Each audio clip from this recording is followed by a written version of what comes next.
Good morning once again, and welcome to the last session of the National Security Symposium. And we'll have a very important topic on insecurity in Africa, roots, implications, and way forward, to be moderated by Dr. Frederick Goloba Mutebi. He's also one of the most active participants that we have. We've had him for close to 10 years, participating in every National Security Symposium. Dr. Goloba Mutebi is a political scientist and anthropologist. He was educated at Makerere University in Uganda and the London School of Economics and Political Science in the United Kingdom. He has taught and researched at Makerere University, the University of Witwatersrand in South Africa, and the London School of Economics and Political Science. He has worked on major research programs with different research consortia led by the Overseas Development Institute, Africa Power and Politics Program, Developmental Regimes in Africa. He's also worked on several projects in the London School of Economics and Political Science and the University of Manchester. He is currently a research associate at the Overseas Development Institute, Politics, Governance Research Group, the United Kingdom. He comments on regional affairs in Africa's Great Lakes region for local, regional, and international print and electronic media. Please join me in welcoming Dr. Goloba to the podium.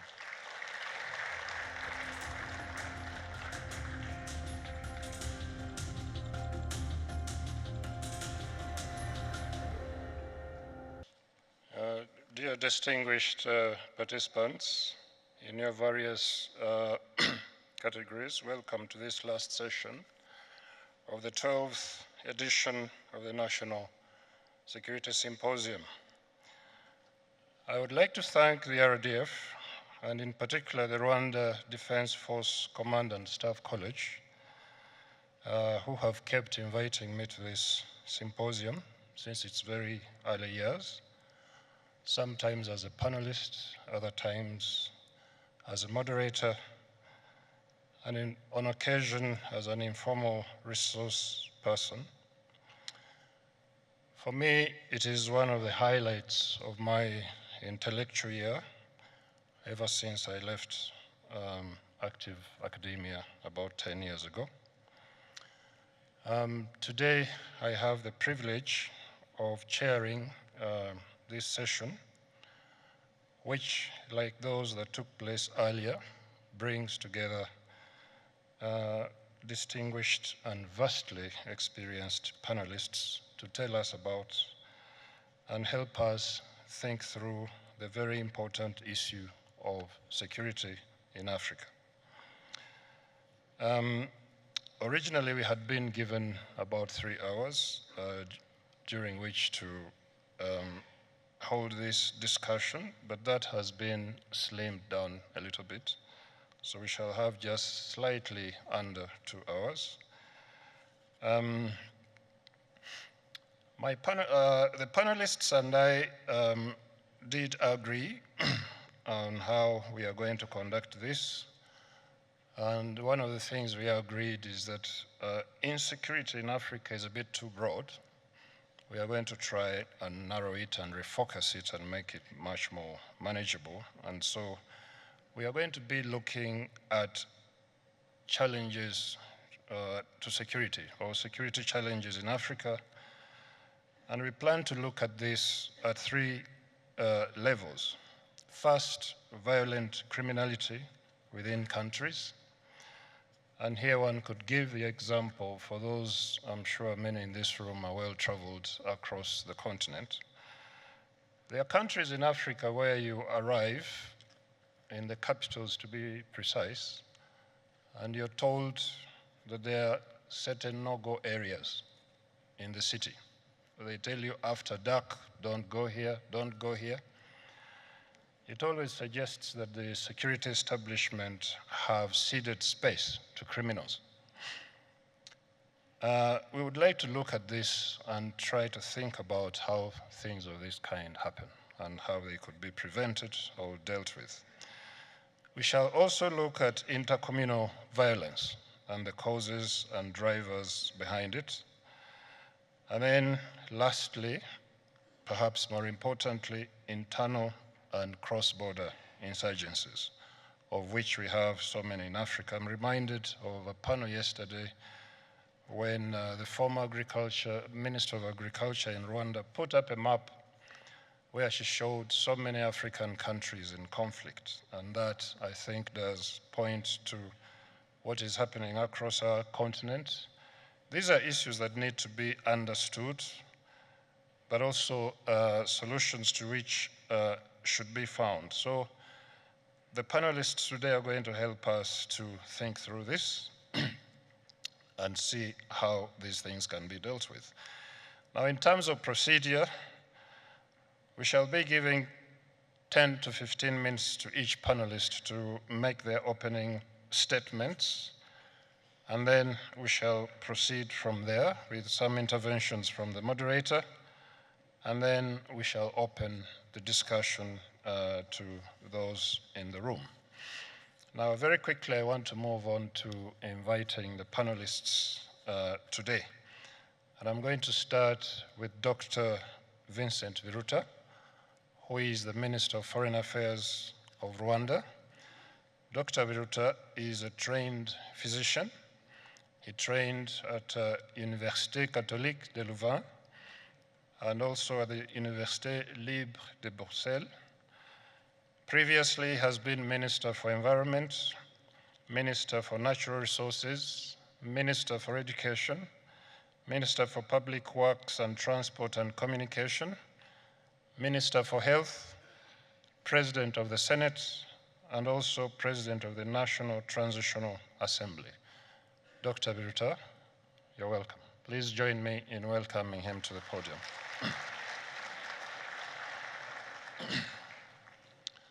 Next is His Excellency Abdoulaye Diop, the Minister of Foreign Affairs and International Cooperation of Mali, who is a career diplomat with a wealth of experience in strategic and political roles at both national and international levels. Previously, Mr. Diop was Ambassador of Mali to the US. He was head of the World Food Programme mission in Ethiopia at the AU and also in Malawi. He was also Secretary General of the African Capacity Building Fund. He was Chief of Staff and Director de Cabinet for the President of the AU Commission and also an independent member of FIFA's Governance and Control Commission, which also emphasizes his interest in and love for football. Your Excellency Abdoulaye Diop, please welcome to the podium. The fourth panelist is Brigadier General Dr. Methodi Haji Janev, who is an academic and consultant with vast operational and academic experience spanning 25 years.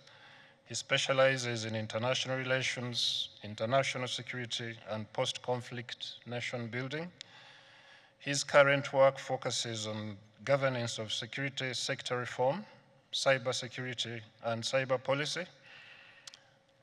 He was trained at the US Air Force Command Staff and Command College, the US National Defense University, the Joint and Combined Warfighting School, and has a PhD in international relations and international law from the University of Skopje in Macedonia.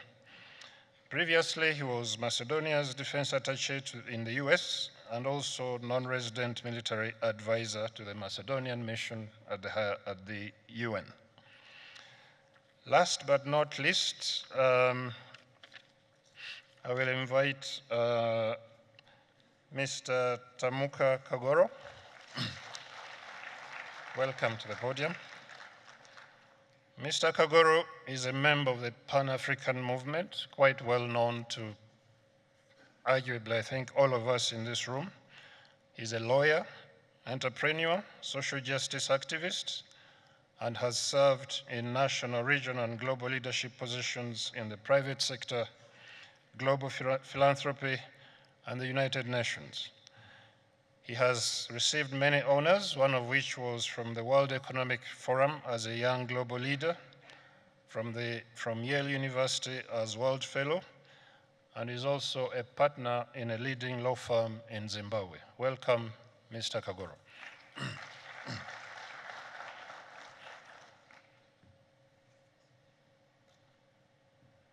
Okay, without further ado, I would like to invite our panelists to make their opening statements. And now I have the pleasure of inviting Dr. Vincent Biruta to give us his opening statement. Thank you, moderator.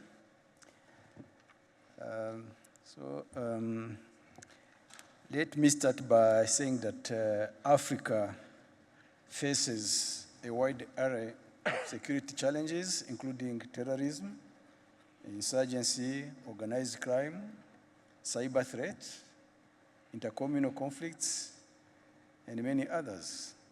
And each of these present unique threats to stability and development. The root causes of these security challenges are rooted in factors such as poverty, inequalities, weak governance, and historical grievances, which are oftentimes the result of colonial legacy. So addressing these root causes is essential for long-term solutions, because sometimes we would see that we tend to address consequences of a situation while not really dealing with the root causes. And this is the reason why sometimes a conflict will sleep for a few years and resume after some time. This is because sometimes we are just addressing the consequences without taking time to address the root causes. Security challenges also often transcend national borders, requiring regional cooperation and coordination. Regional organizations such as the African Union and sub-regional bodies such as the East African Community can play crucial roles in fostering collaboration among African states. However, a lack of coordination among these organizations could also be a source of further complications. All these situations, these conflict and persistent security challenges hinder socio-economic development by disrupting infrastructure projects, deterring investment, and displacing communities. This, in turn, exacerbates poverty and undermines efforts to achieve sustainable development goals, which ultimately will also affect the security situation. Let me recall here that it is the primary responsibility of governments to ensure the safety and security of their citizens. This entails investing in security forces, implementing effective policies, and putting in place laws which assure good governance to address underlying grievances. While government must take the lead in addressing security challenges, international support is also crucial. And these could include capacity building assistance, intelligence sharing, and diplomatic efforts to address cross-border threats.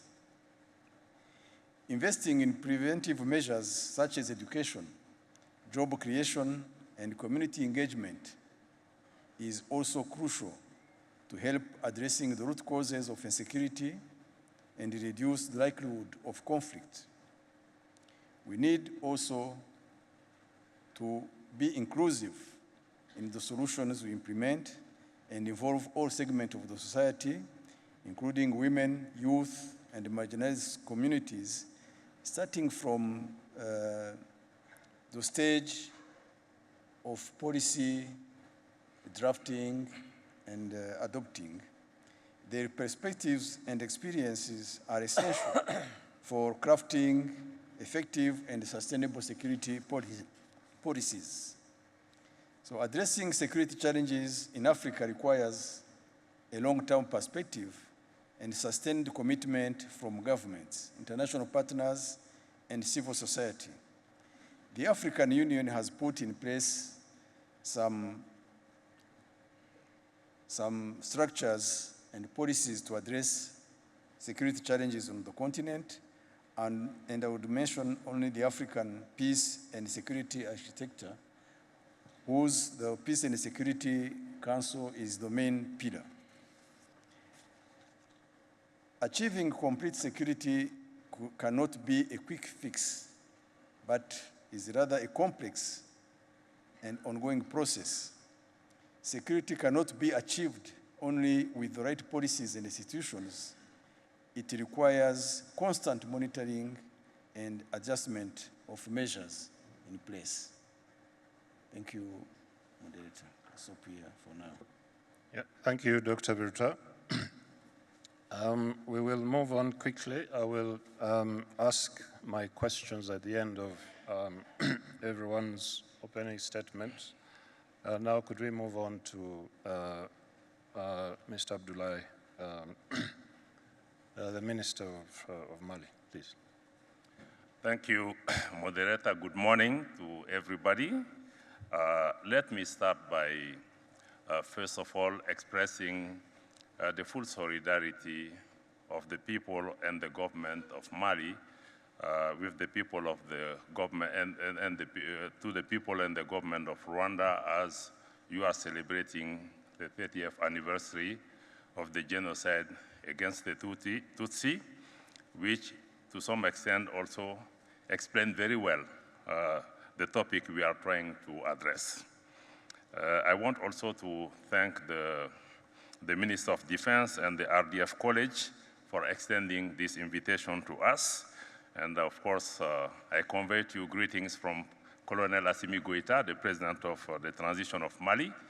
I'm here with Brigadier General Aluboy Jara, who I hope could complement me because I will be speaking maybe at the 30 feet high and maybe with a different perspective. I hope he can take us down to 30 feet so it can provide really concrete reflection. I also want to own all the issues that have been addressed by my brother Vincent Biruta right now. So he talked on some of the issues that I would want to address. So allow me not to come to those one again and to repeat him. I would like to address the topic of the security challenges in Africa by sharing some reflections from our own perspective, specifically the experience, based on the experience of Mali. I want also, at the end, to share some lessons that Mali has learned throughout the crisis we have gone through for the past 10 years and so. In terms of the challenges, I don't want to go into the detail. I think there are many. They vary from one country to another, and some of the challenges to security in Africa are internal. Some are also external. In terms of the internal challenges, we know we have poverty, unemployment, terrorism, violent extremism, inter-community violence, bad governance, and many other issues. In terms of external, we know colonialism and neocolonialism and imperialism are one of the key drivers to instability and insecurity in Africa. The predation of natural resources is also one of the key points. I think in terms of impact and the challenges of security in Africa, Rwanda is a good example because Rwanda, the issues we have gone through especially the genocide, has not been made in Africa. I think the ideology itself has been imported, developed, and executed using foreign forces and also trying to oppose communities who have been living together for centuries. And also, I think the example of Rwanda is quite exemplary because out of this tragedy, Rwanda has emerged as a source of resilience and trying to build a community and unity among the Rwandese. So one of the key challenges, in my view, to Africa's security today is the presence of the foreign military on our soil, specifically the foreign military interventions in Africa, which have created chaos and disorder in many countries. I see also the instrumentalization of the regional and international organization, and also the politicization of the human rights issue as one of the key problems that we have on the continent. I include also the genocide in that. And if you look at this intervention, I will come back to the intervention of Libya in our region, what problems it has created into our region. So I will work on that one in particular. But the regional organization today, Vincent talked to the necessity of collaboration among the organization, but we need also to think about what type of regional organization we need in Africa. How can we ensure that the leadership in our regional organization is assumed by Africans themselves and that we are not subjects or we are not proxies for foreign power to achieve their own goal and opposing countries and African citizens. Another challenge also is the geostrategic interests of certain powers trying to make Africa the private preserve. As we said in France, the chasse gardée. This competition also still remains a problem.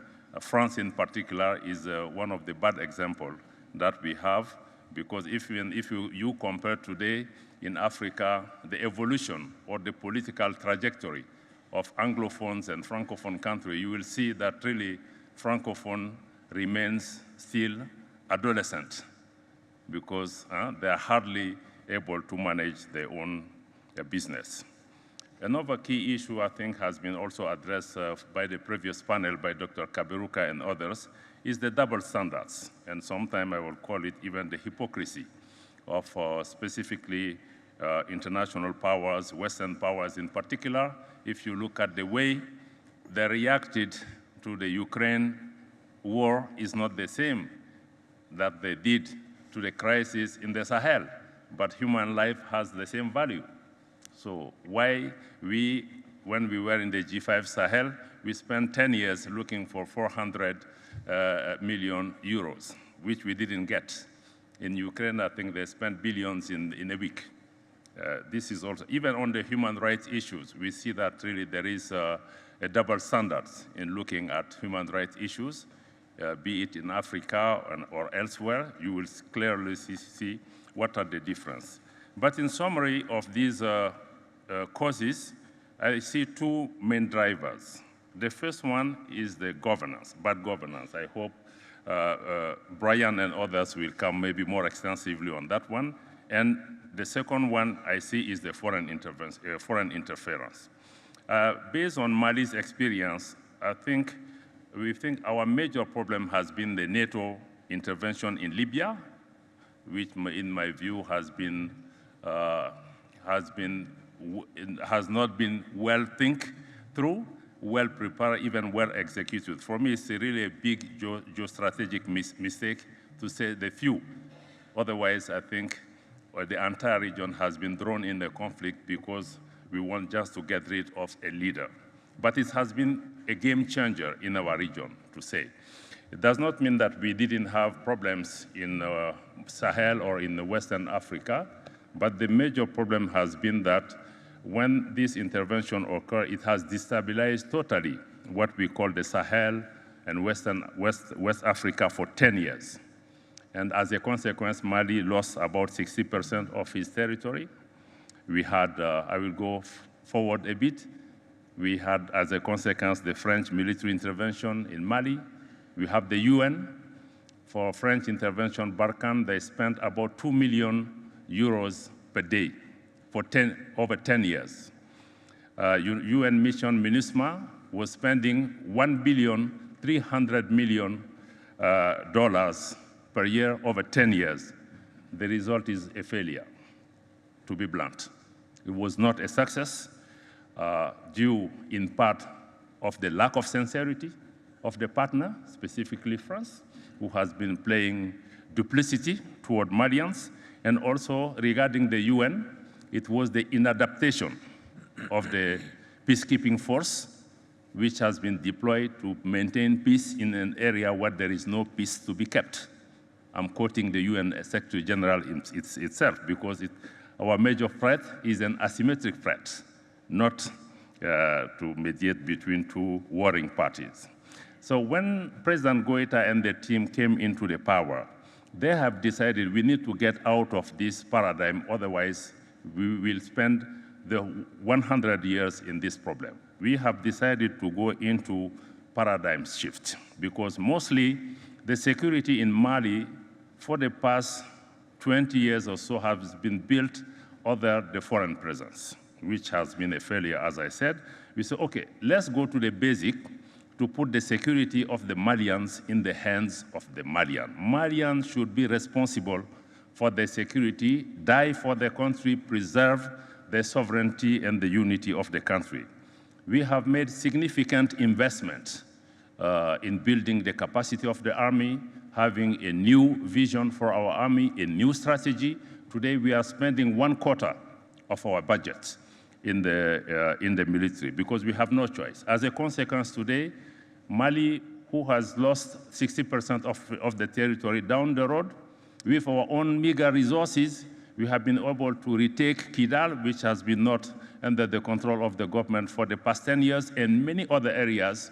Today, Malians have full control of their territory, and this is also a big success where the major foreign armies didn't succeed. This paradigm shift is also based on the reaffirmation of the Malian sovereignty, which we resume into 3 principles. The first one is whatever in our relation with our partners is to respect the sovereignty of Mali, to respect the sovereign choices and the choice of partners of Mali, and to make sure in all decisions the vital interests of the Malian people are looked after and respected. Let me end by sharing with you 10 lessons that we can take from our experience. As I said in the previous panel, no African country should outsource its security to foreign military. That is our responsibility, and no one will help us. No one helped Rwanda during the genocide. You have to deal with it yourself. So it means that Africans, we need to deal with our problem and not to outsource our security to foreign military, which always have its own interests. Second lesson, Africa should develop its own narrative, be it on terrorism. Even on the Sahel, the previous panel was developing the Sahel, but even the conception of the Sahel now is a Western conception. We know the Sahel is 11 countries from Senegal to Somalia, but when they talk about Sahel now, they talk about Mali, Burkina, Niger, and Chad, which is not the case. And second, they see Sahel as a problem. But why these countries are fighting for the Sahel? Because their interests, their geostrategic interests, their resources. Even you are from the military, we know the water will be one of the key resources that we'll be fighting for the upcoming 50 years, more than the oil. But we know the underground water resources in the Sahel are huge, and people are looking for them. Even the conception of the terrorism, I don't have time to develop. Maybe when I receive questions, I will come to that one as well. The third lesson is we need to be mindful of the connection between certain Western powers and terrorist groups. In the Sahel, I think they are very involved in the constitution and the formation of many of the terrorist groups. I would say even some powers have the remote control, because when they decide terrorists will strike in this country, it will come. I think that one is, Mali has even a case before the Security Council against a member of the Security Council for this type of link. Fourth lesson, I think, is to take responsibility of our own failure. Everything is not the responsibility of those powers. Where we have the responsibility, we have to admit we have our own issues. We need to go into it and accept it.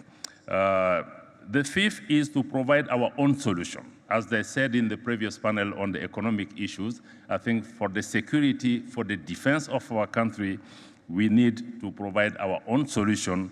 And also, the sixth lesson is we have to make sure that we are in the position to finance military expenditure based on our own resources, because this is the price of the sovereignty.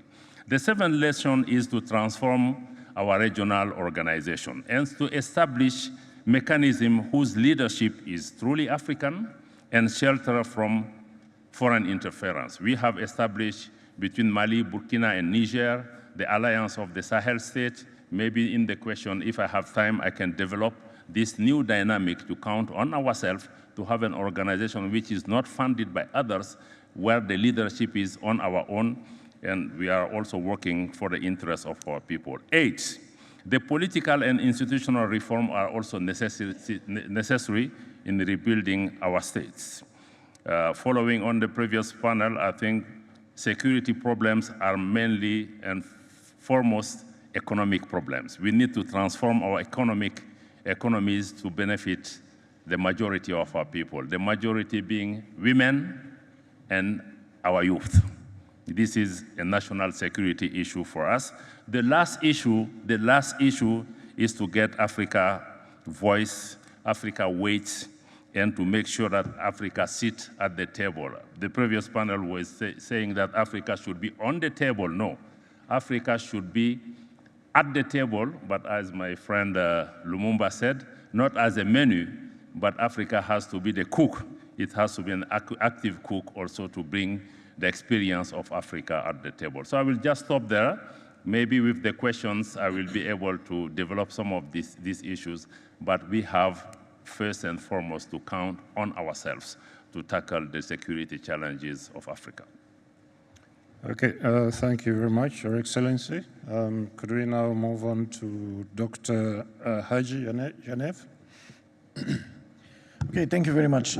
Before I start, I'd like to thank the government of Rwanda and the honorable people of Rwanda that basically provided maybe this opportunity to come and see how they have risen from ashes and like Phoenix, they actually grew up their country, and I compliment on that. The second, I'd like to also thank the organizers of the conference. But I also have to express that basically my concern, actually. I thought I'm going to talk about something, then throughout the conference I saw so many distinguished panelists talking about the issues I wanted to touch upon, which was good because I also learned a lot from the very good speakers. So finally, I thought I narrowed down my speech on 2 issues I wanted to address, and then the Honorable Ambassador also touched upon the good governance, which I believe is very important when you talk about security, which left me with one option that I believe it was scratched but not really addressed, and that's how digitalization basically affects the future of security in Africa. The reason I wanted to talk about this is that this process, I know and I understand, may be far away for now, or you don't see it on the horizon that much, but let me tell you, the problem with digitalizations may be multifold, and I'll just emphasize on 2 of them. It will come fast until you blink, and then it will also come multi-directional, which means that if you're not prepared, then it will basically enter all of the sectors, and it can cause, yes, many benefits for innovation, for, let's say, commodity, for well-being. However, when you put some of the challenges into a security context, then basically that is a serious concern. And here is why. One of the reasons is that basically the digitalization itself has a slightly different concept of the way that statehood is designed. We know all that the social contract theory is pretty much top-down. It's a vertical, right? So, but the problem with digitalization is more or less it's okay with some acceptances. It's horizontal. So the governments in digital world are only one player. They are not the only or the top player. They don't have the monopoly of power. They don't pull all the strings, and pretty much the problem is that they don't have concepts ready that basically could be applicable for this. Why it is a problematic? Because it can exploit, if not addressed well, it can exploit all the aspects that may be seen as a threat vectors. And I'll give you an examples from strategic level and going down to tactical level to just show you how asymmetric it could be. The problem with this, for example, could be that, let's say, we talk about the violent radicalization of the youth, right? But guess what? Who is digital now? No, it's not the old generation, but the youngsters. They're hungry for the digital world, and they live digital. They are the one who picked it up very fast, no matter how developed you are or you aren't. So if there is no proper media and information literacy programs that will basically be aligned to the government strategic objectives, that could be a huge problem in radicalization. This doesn't have to be, violent radicalization doesn't have to be always a terrorist. It could also be a huge problem and a challenge that could come actually from the social disparities that digitalization can create. Why? Because again, if it's not addressed well, it can deepen existing disparities in the social context. So it could also create a frustration on a long run. Later, it could also bring other aspects, like putting most of the African countries into what now is, let's say, called a heated geopolitical context. And this context, of course, is played by the big players, and all, as you rightfully underlined throughout the whole forum here, have their own interest. So with that being said, digitalization could be a good platform for manipulation, for changing the content and owning the content. And you can't actually be more experienced than random people to understand how small radio station could basically drive or be a driver and a threat vector that can instigate violence and it can instigate something which is horrible. Finally, I would say that, let's say, although we may put our defenses, we may build our, invest in our heavy equipment, tanks, etc., but the threat could be that asymmetric because it largely reflects the new era or the new changing world that we are facing. In the past, let's say, centuries ago, the one who owned the tools was the most powerful. And sadly and unfortunately, we talked about slavery.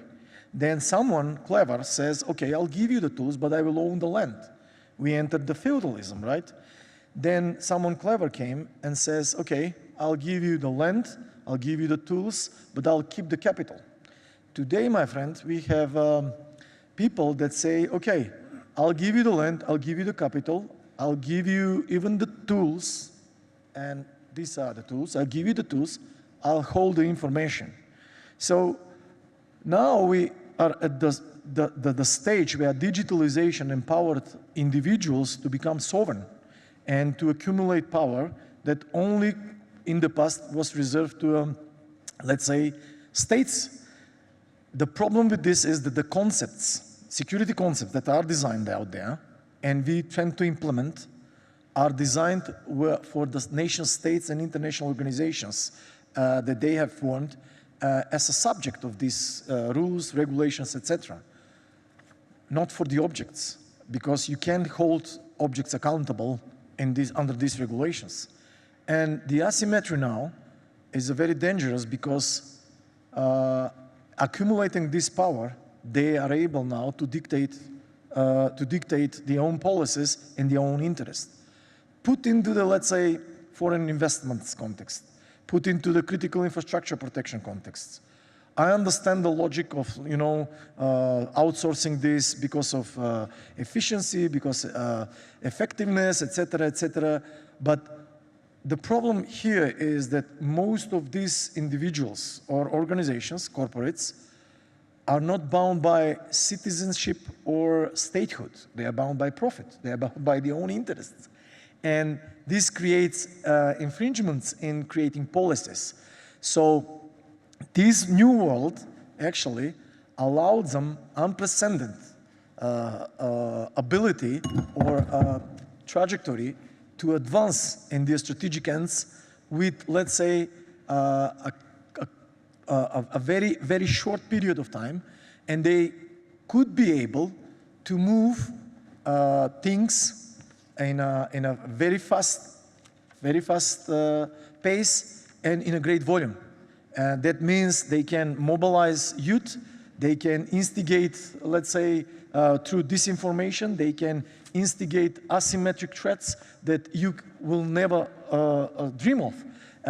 Think of, let's say, we talked about with one of my Bulgarian friends here, how influencers can be impactful to youth and how they can, using digital world, using social media platforms, if there is no right policy in place, how they can affect your security, how they can affect radicalization, how they can affect extremism, how they can affect billions of dollars and euros you have put into, attract investments, etc., unless there are right policy in place.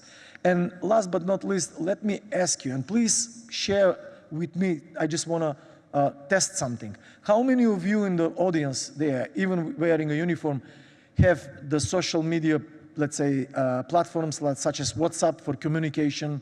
How many of you? Is there anyone that doesn't have WhatsApp on your phone? Okay.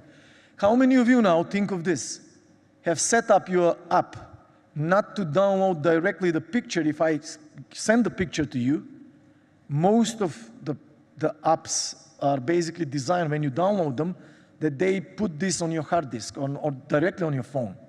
Well, guess what? If you're not set up this or not preventing this, you are in a very dangerous, my friends. Why?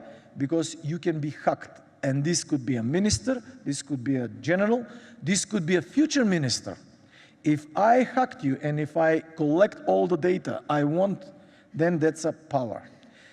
Unfortunately, the only country in the world now, for now, that has a strategy for data is China.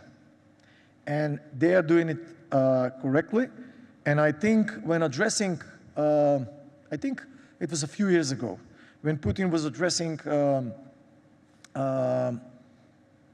youth in Russia, he rightfully said the one who wins the artificial intelligence competition will rule the world. And I'll stop here. Thank you very much for that very sobering opening statement. Mr. Kagoro, you're next.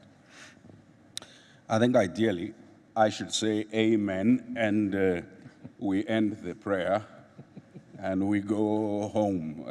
In the last 2 days, everything that needed to be said has been said, and I think the two ministers and my brother here have said everything that needs to be said. But as often happens, they say that African preachers are the only people who don't know when to stop when they're finished. So let me, anyway, make some remarks. The greatest challenge to Africa's security remains the dissonance or disconnect between society, which is the generality of the people, the population, wananchi, abaturage, and those people's basic needs, especially their desire for predictable futures, on the one hand, and the actions and inactions of those with the ability the legitimacy and the authority to meet the needs of society. Let me repeat. The greatest challenge to African security remains that fundamental disconnect or dissonance between what the people desire and want and aspire for, which is predictable and secure futures, and the actions or inactions of policymakers, of politicians, and others who have the ability, the legitimacy, and the authority to meet or facilitate those needs of society. As a result of the fact that the state, the bureaucracy, and sometimes, yes, the military or securocracy is unable to play this fundamental function of facilitating and guaranteeing security that enables individuals, communities, and citizens to author their own predictable futures. The people whose needs remain unmet are more and more resorting to self-help in order to meet their needs. The gap created by leadership, the gap created by institutions, the gap created by governance is leading people to resort to self-help in order to meet their needs, to secure their futures and the futures of their children. And the state, the African state, that entity with the monopoly over the means of and distribution of violence, has failed to protect, to secure, except sometimes the state is very efficient in repressing expressions of poverty or very efficient in protecting a few elites, especially foreign elites. The state never fails to protect multinational companies each time any of their properties or interests are at stake.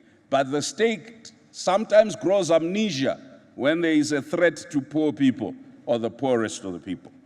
Which means, colleagues, if we're thinking about insecurity, ultimately, there is now a marketplace for and of the means of violence.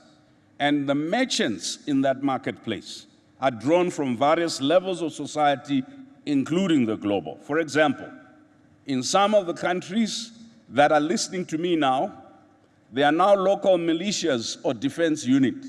Sometimes we call them some other names. We have gangs that control the extraction of gold, gangs that control the extraction of minerals, gangs that control narcotics, gangs included in the trade and trafficking of women and girls. Whether it's Zamazama in South Africa or Makorokoza in Zimbabwe, or what we are seeing in other parts of the continent. Of course, we have national armies and police and intelligence. It's not always clear who or what they are protecting. This is why this debate happening in the context and presence of security officers is clear. And then I think my brother, Minister Diop has referred you to the context of Mali, of the Sahel, and it is the context we're seeing in other parts of the continent, including parts of the Great Lakes and parts of the Horn, where private military companies from America, from France, from wherever, and external special forces are present, constantly assuring us that we are insecure and that they have brought security, but constantly unable to deal with the so-called minor problem of our insecurity. So whole governments and foreign money sometimes is pouring into parts of this continent, whether it's in the Sudan or elsewhere. Money is pouring from foreign governments. That money is not solving the extent of violence, it's not solving the insecurity, the forced displacement, but it's pouring. And some of it is being accrued as a debt by the people who are subject of the insecurity.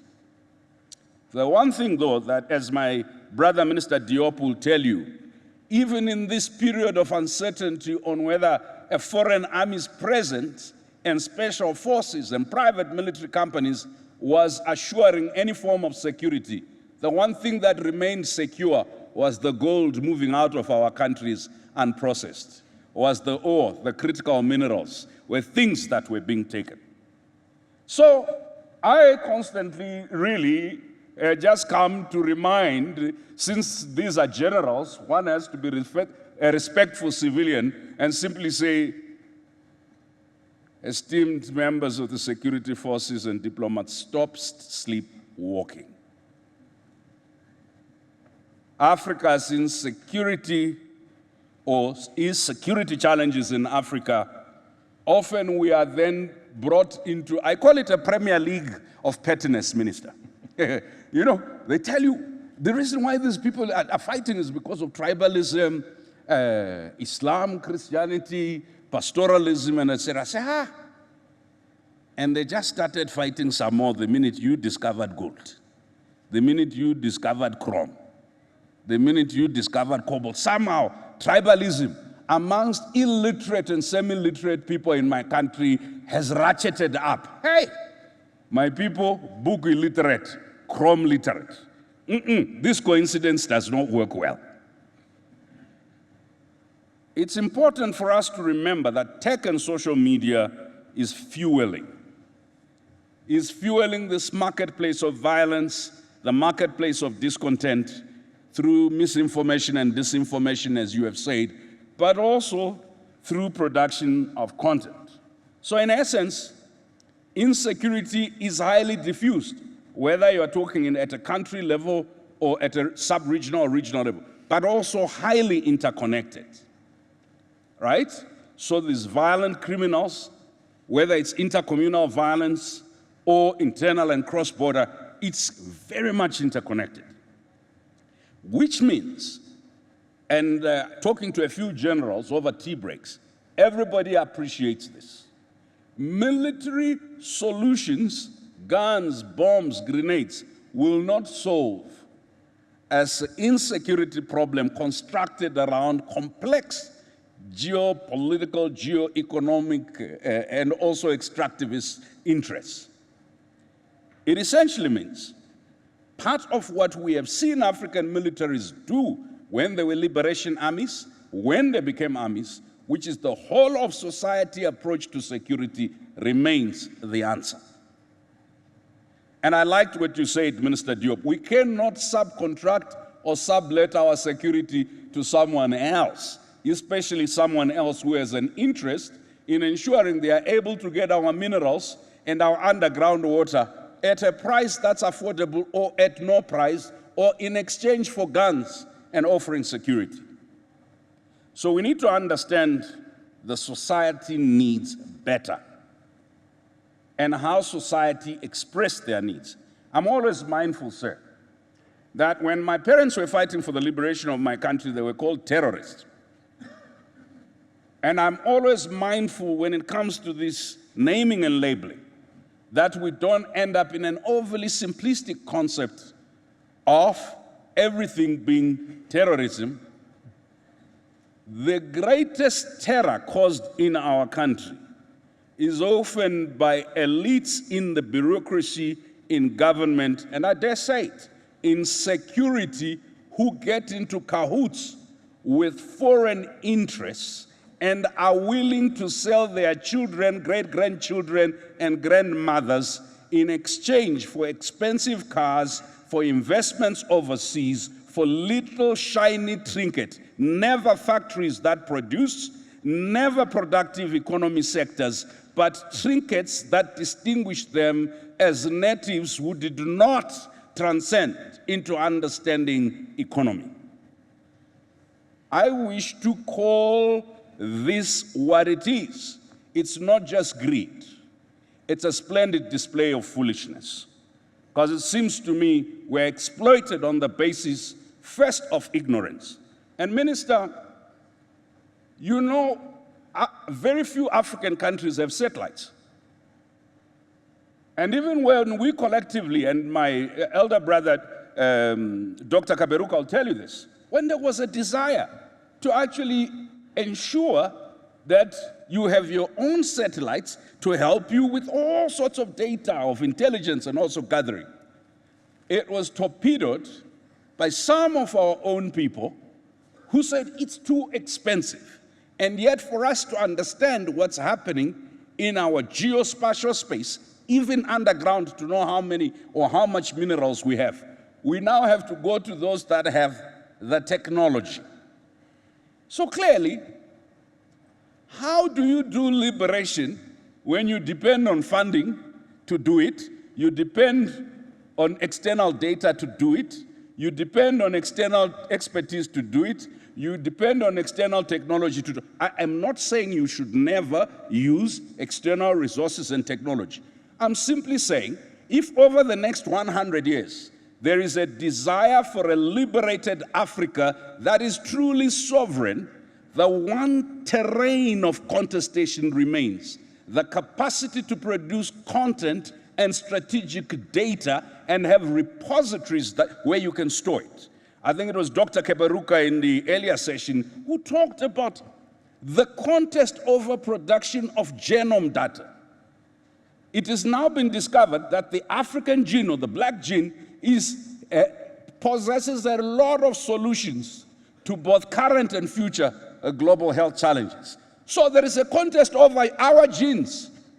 And we are sitting here, when we ask us where do we invest, we want to build a new parliament building with more seats. We want, come on, people. We can blame colonialism for many things, but I think we need to inspect our own heads. We have high unemployment rates, low productivity rates, we export unbeneficiated goods, we now have accentuated challenges related to poverty and inequality that are dramatized by others who want to exploit us some more. And we, faced with this moment, critical moment of leadership, are asked to decide what is important. And what is important is better cars, better buildings. Our priorities insist, sir, that the challenges of insecurity are leadership related. So let me end by looking at two things, because it's important, three things, right? Colonialism left us with weak institutions, with poor infrastructure, fragmented and divided society, and ideologies of divisionism.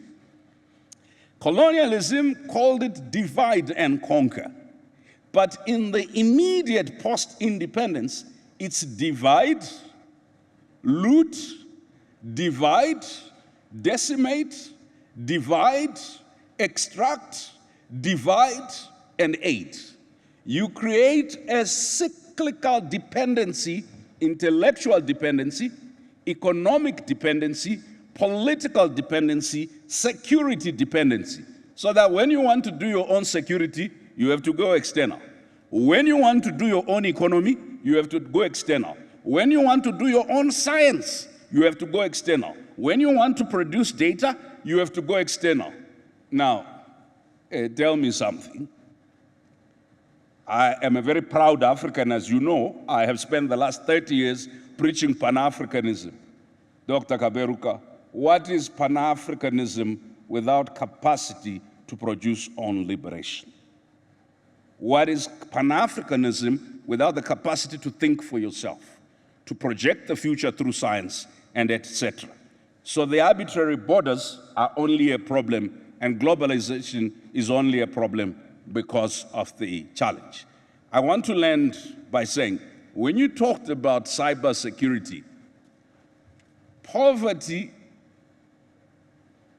inequality produces hostility, sometimes hostility even to things that are necessary for one's protection. Let me repeat that. Poverty, inequality, and a sense of exclusion makes people hostile or bandits against their own states, bandits against their own institutions. The outrage that is produced in people who feel excluded. It was the minister yesterday of security said, are we afraid of the youth? Actually, more fundamentally, do we love ourselves and our countries, our young people, and our futures enough for us to say, cyber attacks that we're seeing against government institutions, hackers who are hacking into government critical institutions, and this fact that we remain in, according to the African Union, only 5% of African countries have national cybersecurity strategies that are implemented and funded. Now, the proliferation of cybercrime, Kenya next door, which is one of the most developed in terms of cyber, had a couple of people sit in a room somewhere who had come in, I don't know whether as tourists or investors, who were busy creaming off 5% from people's accounts. So there's identity theft, online fraud, attacking business, and threatening government stability. But ultimately, these problems are not unique to us. How do we leverage artificial intelligence? My last point, and I know the chair wants me now to shut up. Insecurity in Africa is a gendered issue. Let me repeat. Insecurity has very fundamental gender dimension. Women hear me talk about, oh, insecurity because of colonialism, because of foreign powers, insecurity because of governance. But many women in Africa face infanticide and sexual and gender-based violence in homes. They face that violence, my brothers, from ourselves. So the insecurity for African women is a multi-layered component. Insecure because they are poor, insecure because of limited levels of education, insecure because some negative cultural practices reinforce it, but insecure because patriarchy, the assumed supremacy that we as males exercise, has essentially meant that even some police officers are guilty of beating up on their women. So I wanted to remind us, gender inequality must be part of the discussion of insecurity so that we are holistic in what we describe. Thank you, Brian. I'm going to start my brief intervention with you so that we go logically towards the other side.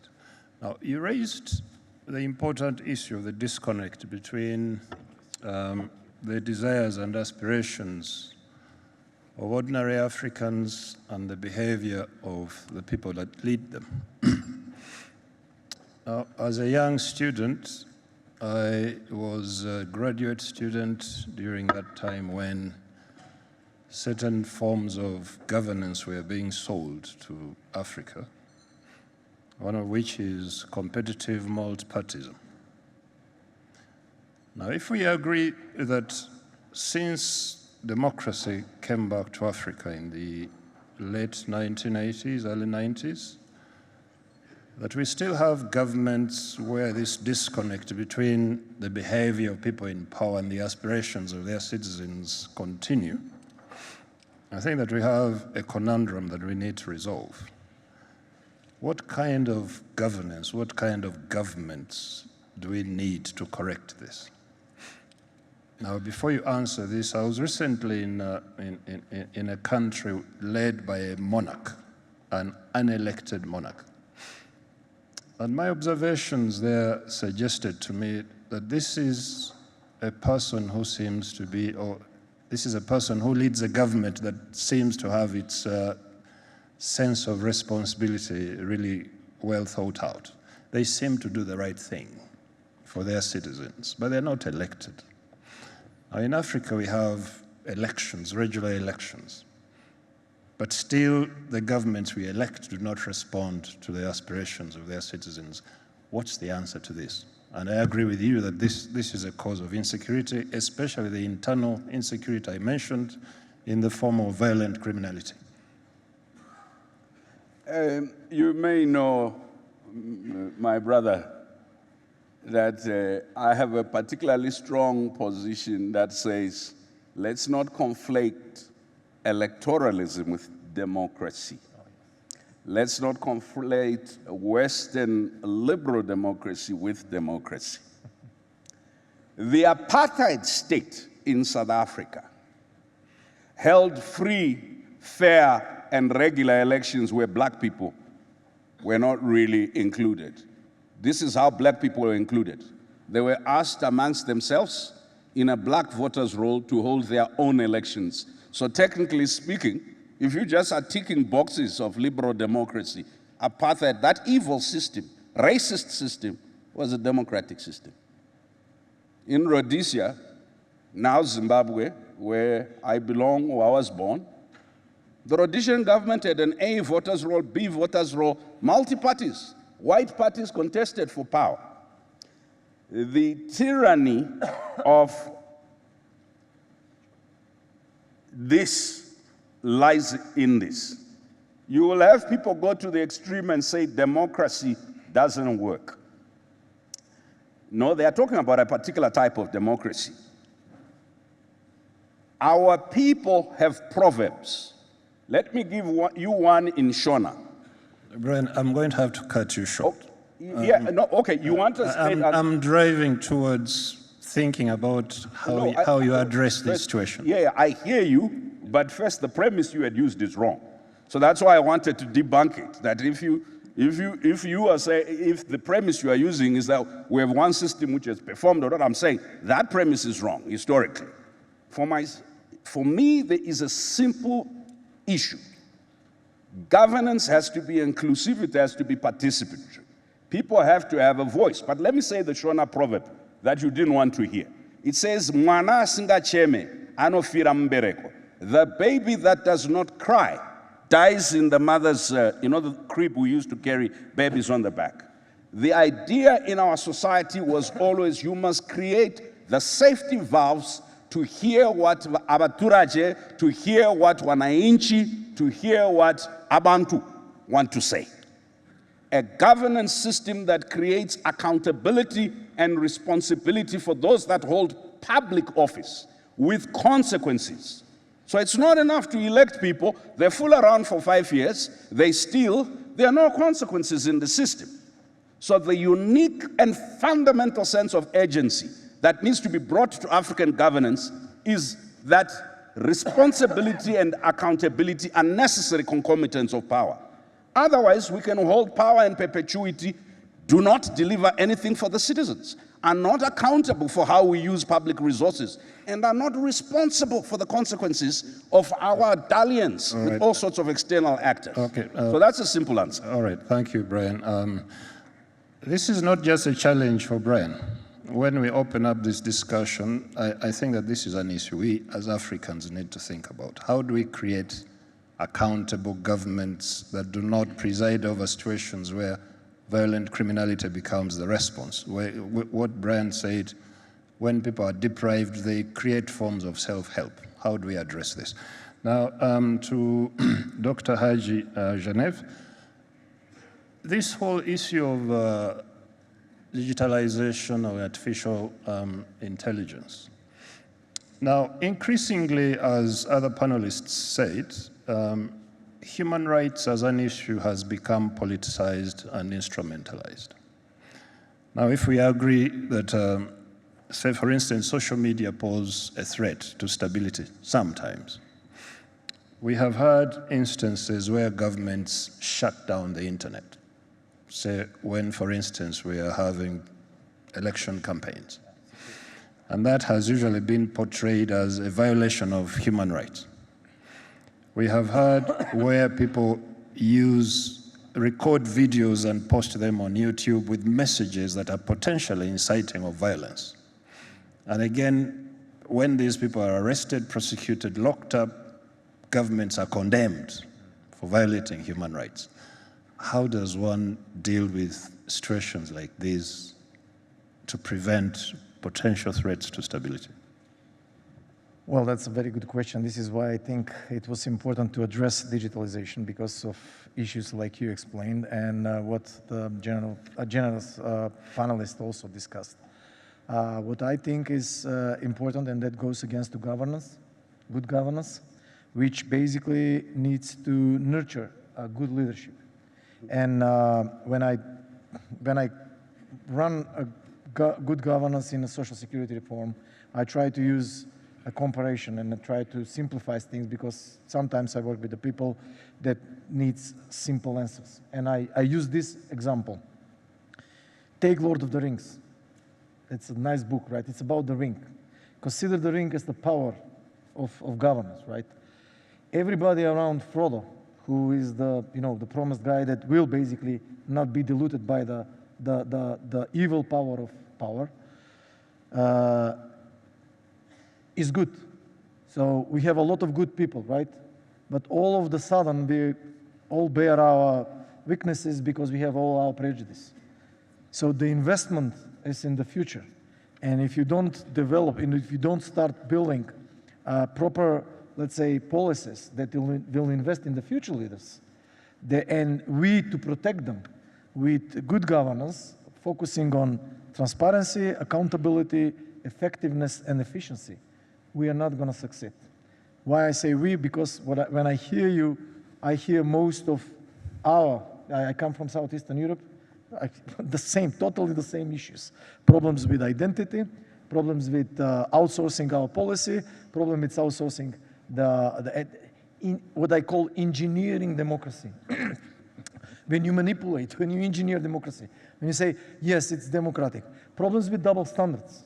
When you say, okay, we'll care about, let's say, human rights up until, let's say, it comes to the certain interest where we will put now the emphasis on security. We'll trade, in Europe now they call it stabilitocracy. They come up with the word stabilitocracy, which refers to the terms we trade human rights for stability.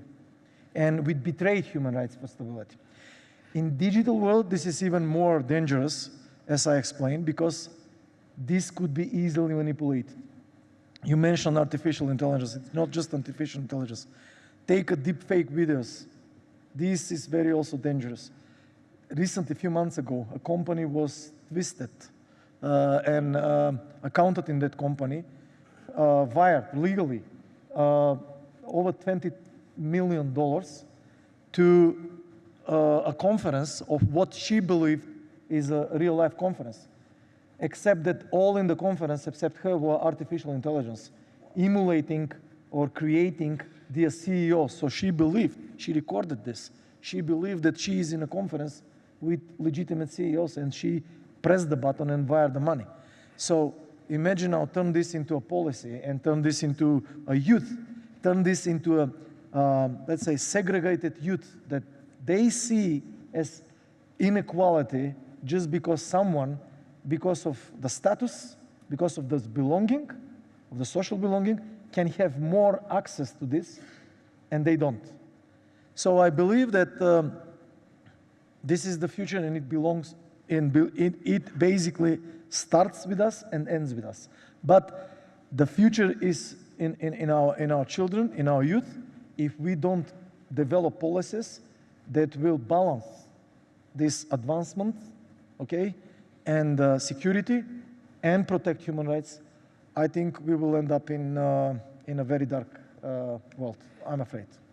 Thank you very much. Now, I would like to turn to Your Excellency Job. Now, usually in Africa, when we think of issues of insurgency and our, until now, preferred solution of inviting outsiders to come and respond to insurgencies, I think that we don't pay enough attention to questions of why is that necessary. If you look at a country like Mali, say if you look at Mozambique, if you look at the Central African Republic, what happens within their own militaries to make it essential for outsiders to come and intervene in a country that has a military? Now, if you want to tell us a little bit about what was happening inside the Malian army to make it necessary for outsiders to come and provide a non-solution, and therefore to lead again to the reawakening of Mali's political elite and saying, look, we now want to take charge of our own security. But what was happening before? Thank you. I think I don't want to go maybe in defining what is insurgency, because some of these problems are man-made. Most of them are created just to create tension in our country. But what was happened before within the Malian army, so we had to recourse to the foreign powers. You know, for many years, over almost 30 years, when we had democracy in Mali, we thought, as Dr. Fukuyama said, that it was the end of the history. And we decided then to emasculate the army almost. That we don't need an army. You just need to build school, to build road, to improve the welfare of the citizen, and then, you know, democracy and peace will come by itself. So nothing has been done, and to really capacitate our army. As we said in our country, if you kill your dog because it's bad, the other people's dog will come to bite you. So for me, it's very important that our leaders, we understand that for every country, as I said, you cannot subcontract your security to others. You need to have your own capacity in place, even though we have to be conscious that security problems will not be only resolved by the army. But if you don't have an army, you will not even be in the conversation. So you need to have your army, you have to build your own army. And I'm not saying that all countries will need to have their own system in place, that they don't need anybody. As they said in the previous panel for the economy, you need to have your own army, and you have to have your own capacity, your own strategy, and you will know who I need for what. If I need the Chinese, I need the Russian, for what?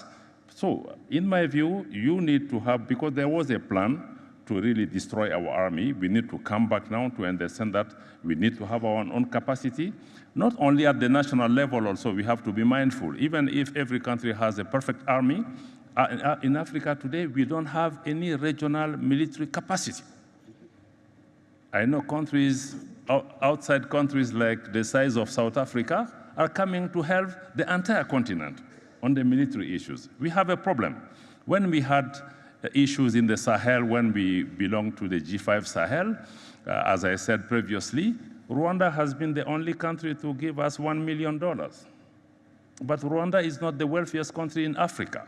It means that we lack confidence, we lack solidarity. As we are going through these challenges in the Sahel for 10 years, Africa has done a little to help us. So we need to understand, with solidarity, we can, I think, mutualize our effort. So we need to have confidence in ourselves, in our capacity to design policy, to protect ourselves, to protect our continent. In my view, it starts even at the individual level. Do you think we have the capacity to protect our people? That's my question. Thank you very much. Now, lastly, but not least, Dr. Ruta, you raised the important issue of the necessity to get to the bottom or root causes of conflict, if we may reduce this to insurgencies. Within our own region here, we have multiple insurgencies that take place in one country after the other. It seems to me as if our international friends are usually too impatient to want to get to the bottom of the issue. They provide what strike me as artificial solutions, or artificial non-solutions. But the question that always strikes me is this.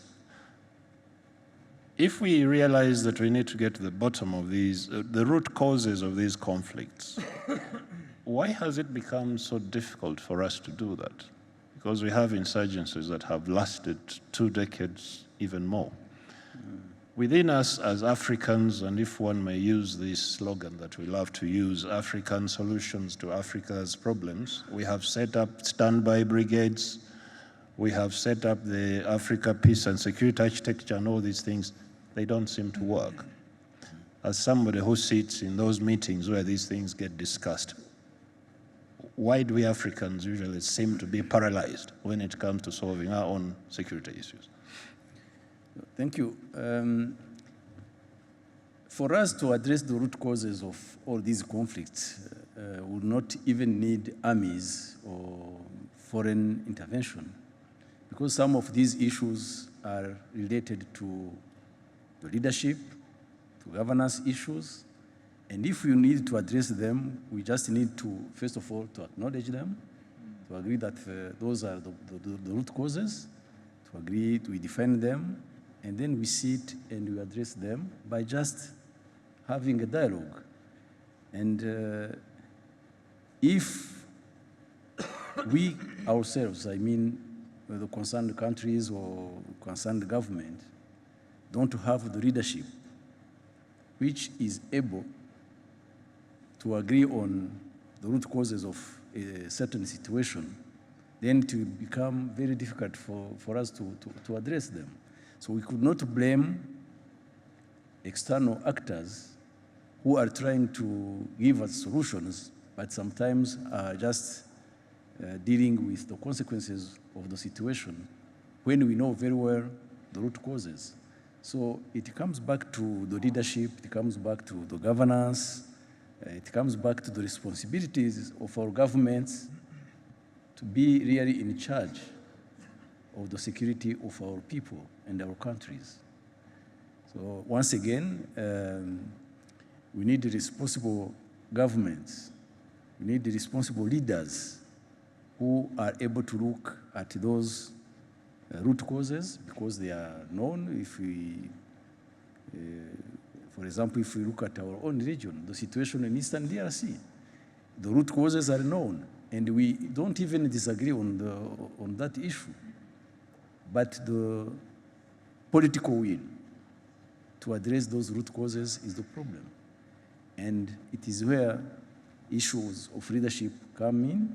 It is where governance issues come in, because sometimes there are invested interests for some of the very people who are responsible to address those issues.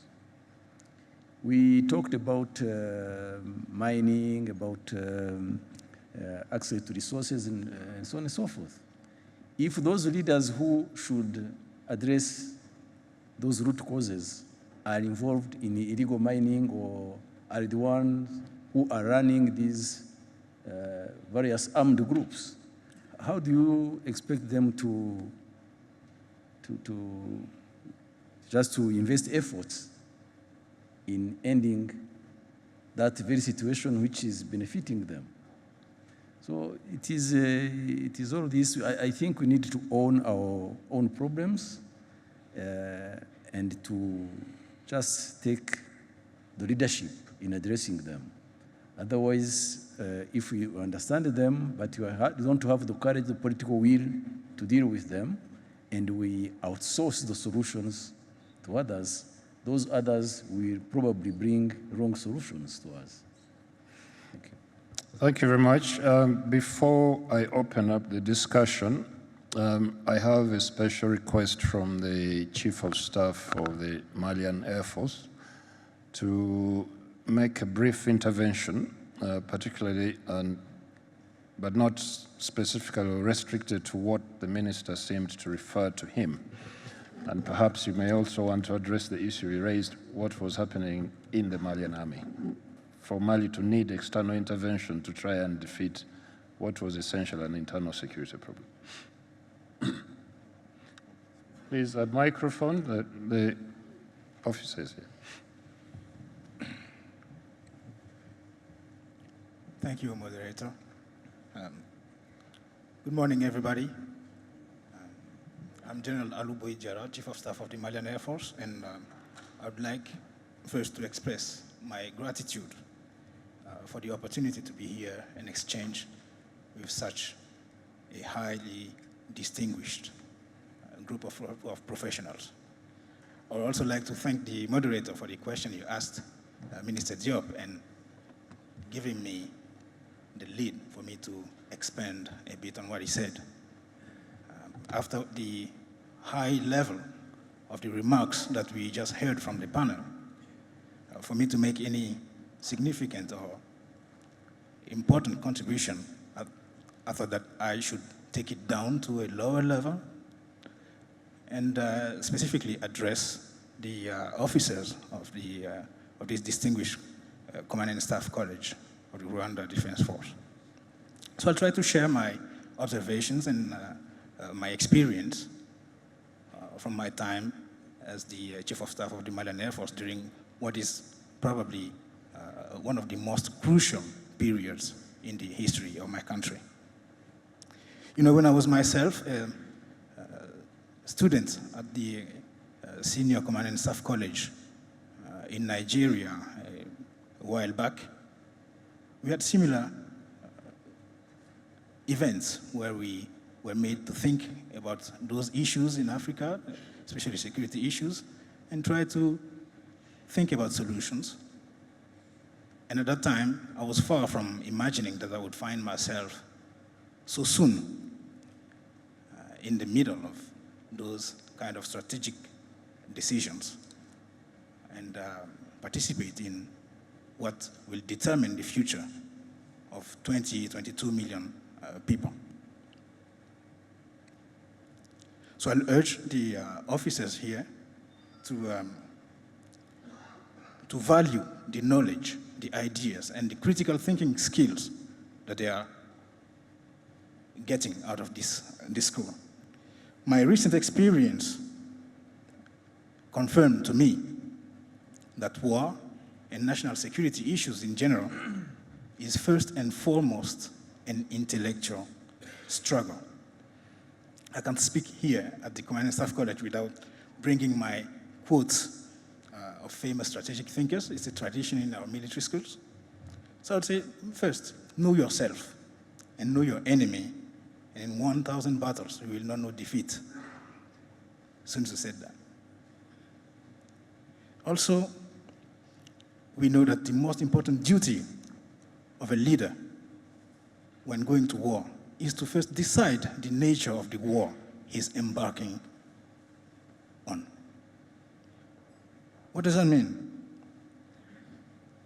War is, above all, a confrontation of wills, of ideas, of minds, of intellect. And sadly, in Mali and most African countries, many African countries, I should say, we have long let others decide which issues we should tackle and how we should do it. By doing so, we were condemning ourselves to fight someone else's enemy. And unfortunately, most often, this enemy was ourselves. So we found ourselves fighting ourselves on behalf of somebody else because they gave us the ideas. They thought for us. This country, Rwanda, is the perfect example of that, and Minister Diop, in his opening remarks, referred to it. So I think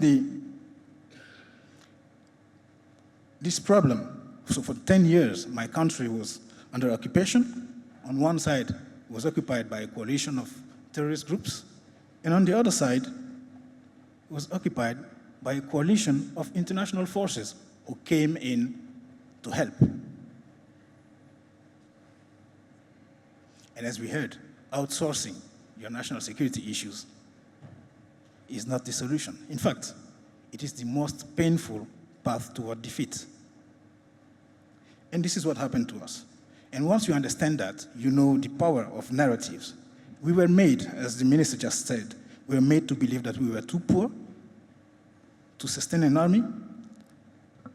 And in the early 1990s, as you referred to the early democratic experience that our countries were embarked on, our political leaders were convinced that their enemy is, in fact, the military institution of their own country. So that's how, to answer your question, they quickly and methodically dismantled the military. We demilitarized the country. We were confident that some external powers would, out of generosity and love for us, come and protect us when we were going to have problems. It didn't turn out that way. And at the same time, of course, some other groups were being trained and prepared to come and take over the country, and of course, hand it over to their sponsors.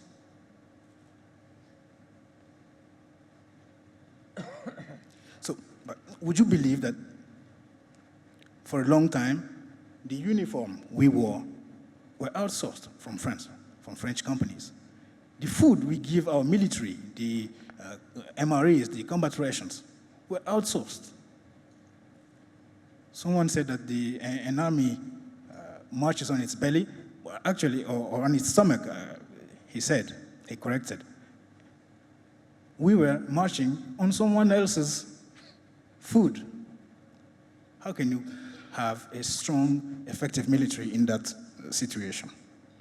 So the first and foremost and most important decision that was made after the change of leadership in our country was to identify who's the real enemy of Mali. We understood that it was not the poor farmer or the poor herder who was given arms and asked to leave his cattle behind and go die for a few dollars to feed his family. This guy is our brother. He is not our enemy. And he's fighting us because he was also made to believe that his enemy is the Malian state. So know your enemy, think for yourself, take charge of your own destiny. Changing the paradigm that the minister referred to in our country was not easy. It came with sanctions, with threats, with indirect use of force, actually, against us, against the military, against the population. So, deprived of external financial assistance, we had to rely on our own internal resources, which are very limited, but we knew that we didn't have any other solution. So we reinforced our defense institution. We acquired sophisticated equipment from some countries have been cited here, from Russia, from China, from Turkey. And by the way, I should say that those famous Bayraktar drones have made miracles for us. And they're not coming from the US or from France. And they were not given to us. We bought them with our resources.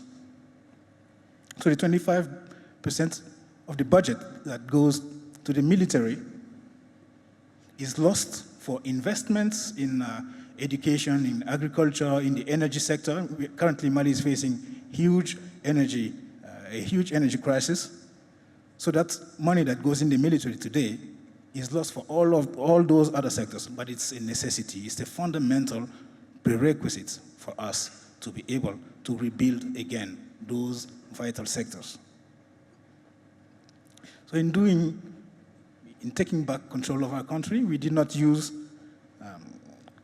the colonial practices that are being taught, I'm sure, at this prestigious college, those expeditionary counterinsurgency techniques that we all learn at military schools. We drew from our own military history. We drew from the history of the Malian empires, how our ancestors built and run and sustained very effective administrations, huge empires that spanned the whole West Africa and the Sahel. And they did so for centuries before the colonial penetration. We did so by leveraging our own cultural heritage, our customary and religious reconciliation mechanisms. We're trying to harness all of that and bring back our Malian and African authenticity in order to solve our own problems. We tried to use the legacy of the first ever human rights charter that was given to the world. That was the Kurukafuga Charter in the year 1235. That's way before the Universal Declaration that people are using now against us and try to teach us what a human being is. So I'll end up with an advice that comes from one source of hope and optimism that I had while trying to defend my country during this particular period. And I'll ask the officers here to network among themselves. You know, military diplomacy during the political escalation that we recently had with ECOWAS, with all the tensions that were building up and the threats of war against Mali, against Burkina Faso, against Niger. We are preparing ourselves to fight the war if ordered to, but also we were engaging with our counterparts in all those countries. I was talking to most of the Air Force chiefs in all the ECOWAS countries, and we shared ideas, and we discussed, and we knew that we had to give our most honest professional advice to our political leaders and let them know what are the challenges, what are the potential impacts of all the decisions that are being made, but we remain sure that if ordered, we would do it. So, competition. Okay, General, I'm going to have to stop you. I'm sorry. Yeah. So that's the end of what I'm saying, actually. So that's the advice. Please don't hesitate to share among yourselves, to network with your brothers who are here. They are very bright, and you are going to solve together some of the most wicked problems in Africa in the future. Thank you. Thank you very much for that very insightful intervention. It's now time to open up the discussion to participants on the floor. We have just under half an hour. We will not afford to have too many questions, but could I kindly request those who ask questions be brief. Don't make speeches, don't make long statements. Kindly ask a brief question or make a brief intervention. So who wants to go? The gentleman over there.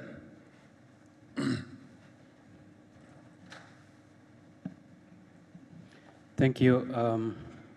Lieutenant Colonel Dr. Simon Locke from Rwanda Defense Force. I am a student from Rwanda Defense Force Command and Staff College.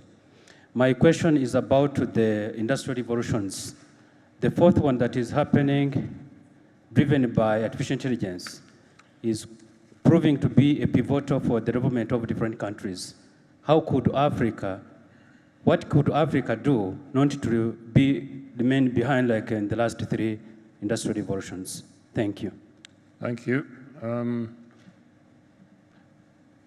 Over there.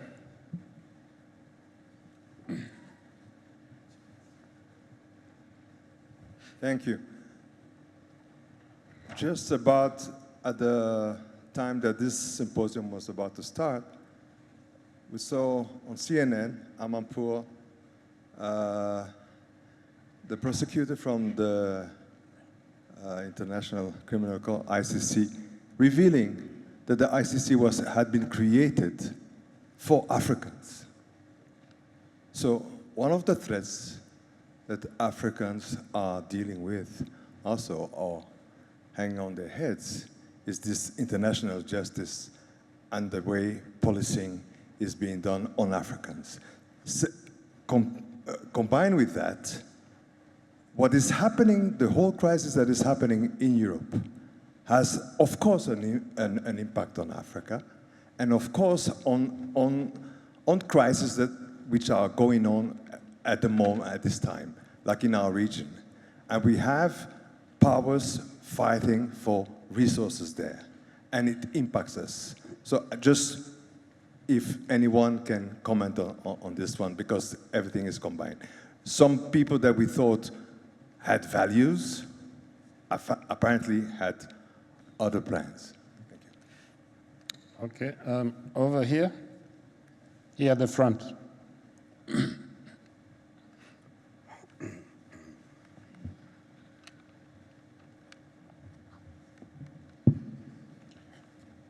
I'm Major General Jerome Ngendahimana, a retired general from RDF.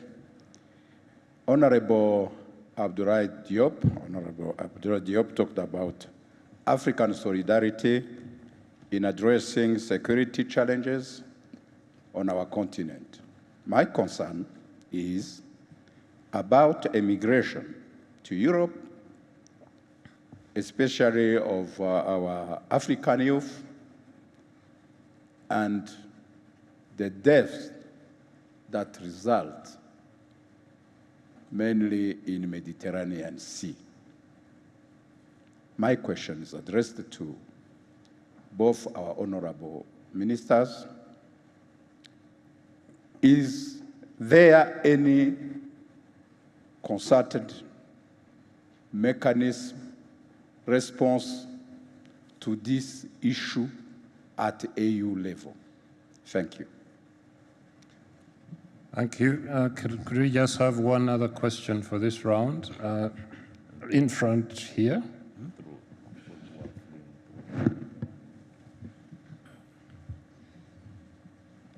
Thank you. I am Brigadier General Dr. Emmanuel Chirinji, the Defense Advisor, Uganda High Commission.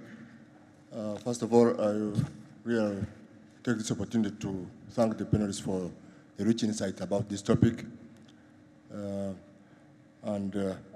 I can see it's always revolving on leadership, the leadership question. And it really takes bold leadership. That is a leadership that is consistent and resolute to cause desirable change. Now, we've talked, there is an issue that concerns me, and I don't know how, I request the panelists, I don't know whoever, the issue of the fact that we cannot run away that the current global economy is now shifting and based on exploitation of resources, the natural resources, which are a base for most of the African countries, African economies. So I really, I need your thought. How can we really get out of this to ensure that, yeah, we control our destiny? Thank you. Okay, thank you. We will come back for another round of questions between Minister Diop and Minister Viruta. Who wants to respond to the question on the ICC? It didn't strike me as if it was thrown at any particular person. I'm not sure if I understood what was said about the ICC. Yes, we followed that interview with Christian Amanpour. For us, there is nothing new. There is no revelation there. The only part is that at least the prosecutor has the honesty to come forward to admit what we have been saying consistently over the years, that this court is based on double standard. It did not prosecute the main leader responsible for war in Iraq and elsewhere. Only African leaders have been targeted. African have been the first one to also ratify this instrument. Today is a reality that this court is working mainly to address, to try at least to create problem in Africa. This is also our responsibility. I think we need also to anticipate. We should have anticipated not even to be part of this type of instrument, because today is even very late, but Africa is getting organized. Once again, international relations are based on force, rapport de force, use of violence, double standards. We need to admit it. It's not based on international law. International law is a pretext when it is in the favor of the most powerful, unfortunately. So we need to have also our own instrument also to make sure that our leaders are accountable before our own institutions. So, yeah. Minister Viruta, the question about if there is any concerted effort to address this issue of young people fleeing Africa, dying in the Mediterranean, getting encamped in Western countries, are we ignoring it? Are you, the leaders, addressing this issue? We are not ignoring that problem, and even though there is no African Union strategy to address that particular problem of illegal migration, again, we need to look at the causes of that issue. Illegal migration, why these young people are trying to go through very dangerous journey to reach Europe? Why are they trying to leave their own countries? There are many causes. One of them is the lack of opportunities. So it is about addressing these socio-economic problems to create, to give them the skills they need for them to be able to create jobs and be able to contribute to the economies of their families and their countries. Sometimes it is related to climate change issues that we need to address. It could be related to conflicts in some parts of our continent that need to be addressed. So it is the same.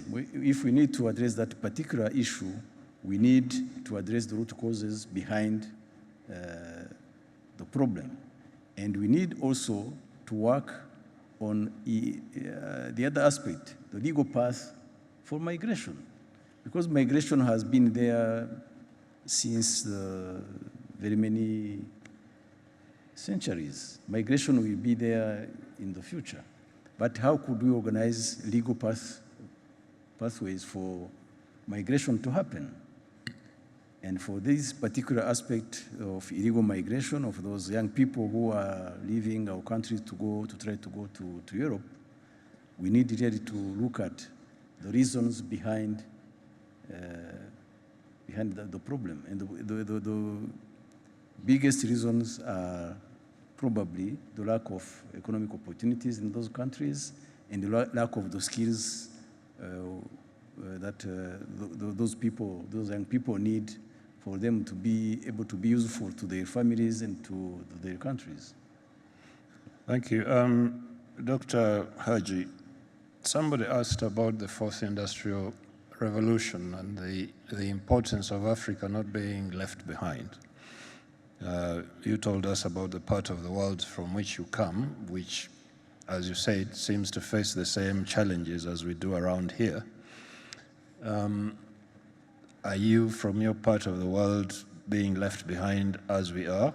If you are, what kind of thinking have you put into not continuing to be left behind? If you haven't been left behind, what kind of approaches have you used to ensure that you're not left behind, which you can pass on to those of us in this room as some kind of lessons for Africa? Well, my response to that would be that unfortunately we have to admit that we live in a selfish world. States are driven by interest. I understand that to a certain level there is a humanity, but I think that those are waves and circles where we go, and sometimes those that show themselves as being human, the other times show them that they focus their interest. Why I started with this is that if we not, first of all, if we not accept, I have a theory about this.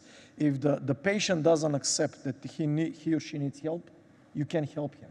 So that means that we need to accept the world as it is. Stop crying, okay, that everyone have to come and solve our solutions.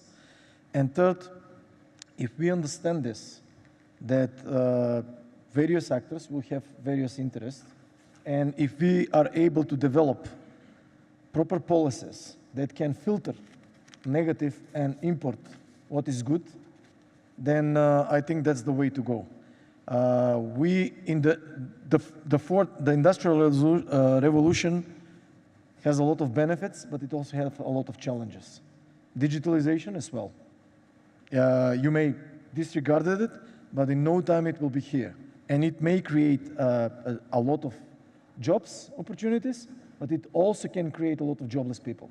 Because as things are developing, many people will be replaced by the machines or by the applications that can do better for this. So again, it's out to good governance, good leadership that basically will focus and understands the reality, admits the problem, and as I recall again, how do we find the right person that basically will be honest enough, capable enough, and vigilant enough to lead the nation without being corrupt by the power of, let's say, being in power.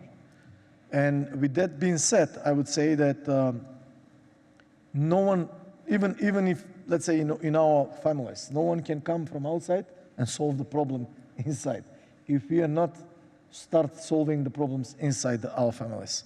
And that is to our countries. And yes, again, and then the fair question would be to start, are we going to be any better if we are in that position? let's say, in the Russian position, in the German position, in China's position, in the United States position, in France's position, are we going to be any better? Right? I understand that there are double standards, and there are, and I outcry, yes. I understand that there are interests that drive nations, which is fine, but that's the reality. If we continue to, just to cry about this reality and not solving the problems, you're not going to make any move forward. This is why I, again, insist on focusing on developing good leaders, focusing in proper education for our youth, because that's our future. We can just be the one that basically will provide and protect them while they are developed. And then in no time, if you become relevant, and I can give you great examples that the size cannot matter all the time, the place cannot matter all the time, and the position. Let's say, take a Northern European countries. They, in terms of resources, maybe to a certain degree, some countries, they are, in terms of weather, in terms of living conditions, they are they're disadvantaged to most of the people that, let's say, have a lot of resources here and live in let's say, abundance of resources. But they are hard workers. They basically transform their societies, adapt their societies, and are taking steps forward. So I think maybe good practices to be implemented, but bear in mind, owning your own, leading by your own is very important. Why?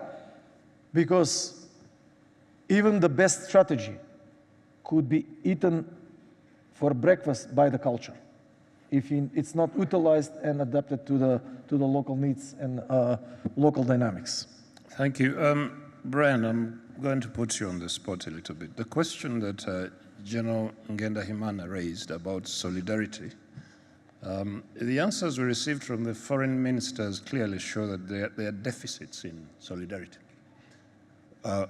within Africa. Now, you, as a senior member of the Pan-African movement, how do you explain this lack, this continuing lack of solidarity? And how do we plug this gap? I think who we relate to is still determined externally, and also determined on very individualistic and sometimes hyper-personalized sense. We wait for the body language of the empire before we move. So something happens in Rwanda, we first Pan-Africanism here, but we look first, what is France doing? What is the US doing? When we see there's neutrality, then we come to embrace. So body language of the empire. I think our leadership, I am sorry to have to say this, has had this duplicitous approach to solidarity, where if you listen to speeches, you'll think tomorrow will be liberation. When you look at action, there's such a paucity of action, you realize they are waiting for permission from France or from Britain or from the EU to act. Why? We've been constructed with this persistent and constant fear of loss, that none of our leaders wish to anger the empire. So we wait to make sure that actions we believe are necessary are only taken when we are absolutely convinced the empire will not frown on it. So first thing first, we need a genuineness in leadership that says, if we have shared values at the African Union, and that's the same on the questions of mineral extraction and other questions that we asked. The African Union started coming up together with assistant when my brother Kaberuka was still at ADB, what we call local content laws, local economic development laws. There was an Africa mining vision at the African Union. As early as 2008, we had the Africa Mining Vision. We started working on AMDC, that was this Africa Mining Development Center, and etc. So at a rhetorical level, the understanding of the need to build regional value chains, the understanding of the need for local economic development, to build centers of excellence, and to avoid a race to the bottom where each one of us is trying to race to trade on critical minerals, the understanding of the need for harmonizing our policies so that we're ready for AFCFTA, that has been there, except we have an instinct of colonized people. The instinct of colonized people is this. First, make sure the master is not angry. Number two, you act to discipline the rest of the other natives. Number three, try and get the stars as the good boy or the good girl from the empire. Once they say this is a sign of a good leader or a good country. This idea of looking for a stamp of approval essentially means African solidarity will forever only be transacted via the prism of European and American, European and American certification, certified from Europe or from Washington. Now you can be in solidarity with each other, right? That's why we couldn't be in solidarity over COVID. We were waiting. I mean, I know my brother, Donald and Co, you were running around trying to say, oh, let's get African leaders. They were waiting for permission until they realized, oh, our people are dying, and suddenly we're coming to meetings now we want to give. Then the last thing, sir, we talk a lot. We talk a lot. There is a proverb in Uganda that says, if you make an agreement with a lion to become vegetarian, be rest assured you are the first vegetable the lion will eat. Okay, thank you, Brian. Very quickly, Minister Diop, if you could make your point before we go for a second round of questions. Yes, because I raised this issue, I think, normally I don't disagree with my brother, but this one I think African issue about the lack of solidarity is much deeper than what you are saying. It's part of it, but I think the first point is, for me, is the indifference. When you have genocide in Rwanda, people think that's far away. It's not our problem. It's US problem, it's France problem, it's other people's problem. They will find the solution. The second is the lack of confidence and the fact that we never value ourselves. Because when issues are occurring in Rwanda, in Mali, in Burkina Faso, we never think that we could be part of that. They think this is too big.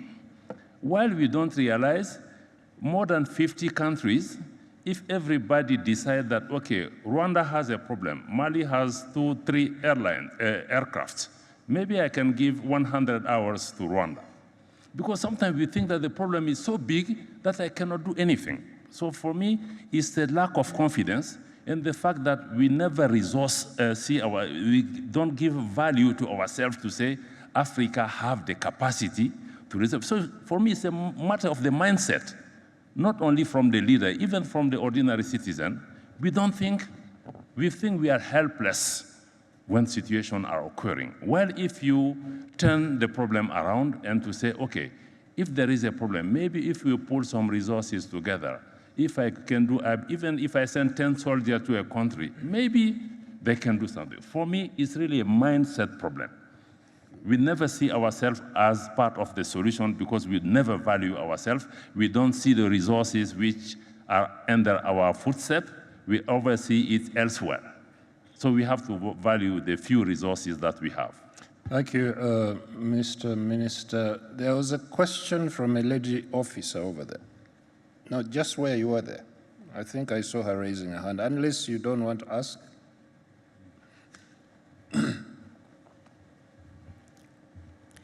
Thank you, sir. Kanoridi Awagwaneza from Rwanda Defense Force, currently at the RDF College, Nyachinama. My question is, how can technology such as biometrics, surveillance, and data analysis enhance human security while also addressing the concerns about privacy data analysis and protection to potential bias in those systems? Thank you, sir. Thank you. The gentleman up there. Thank you. Excellent question. You will have to. Okay. And then after that, there's an officer in front here. Okay. Okay, yeah, please go ahead.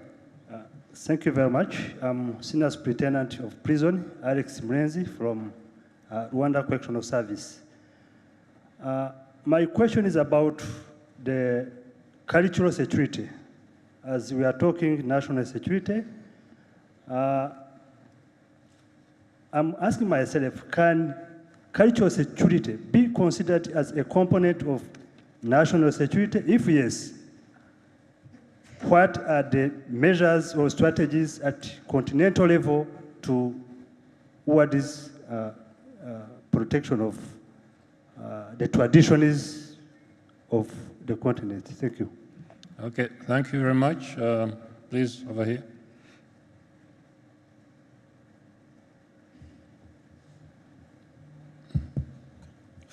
Thank you. I am Air Vice Marshal Hassan Alhaji, the Commandant of the Armed Forces Command and Staff College, Nigeria. I will please ask you to indulge me about 3 minutes.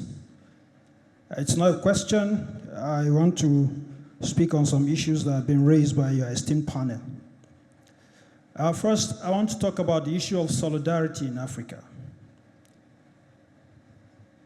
The biggest beneficiaries of the change that's happened in West Africa is probably Nigeria and Ghana. The reason is that for a very long time, all our efforts to integrate in West Africa were thwarted by French influence on Francophone African countries. So it's not the other way around. I'll also let you know that despite the problems in the sub-region, our militaries have worked assiduously behind the scenes to make sure that those problems do not go to the wire. For example, despite the sanctions on Mali and Burkina Faso, my college has Malian and Burkinabe officers training with us. And I'll also let you know that just 2 days before I arrived in Rwanda, the Nigerian government has approved a multi-million-dollar budget to train officers and soldiers from some of your countries.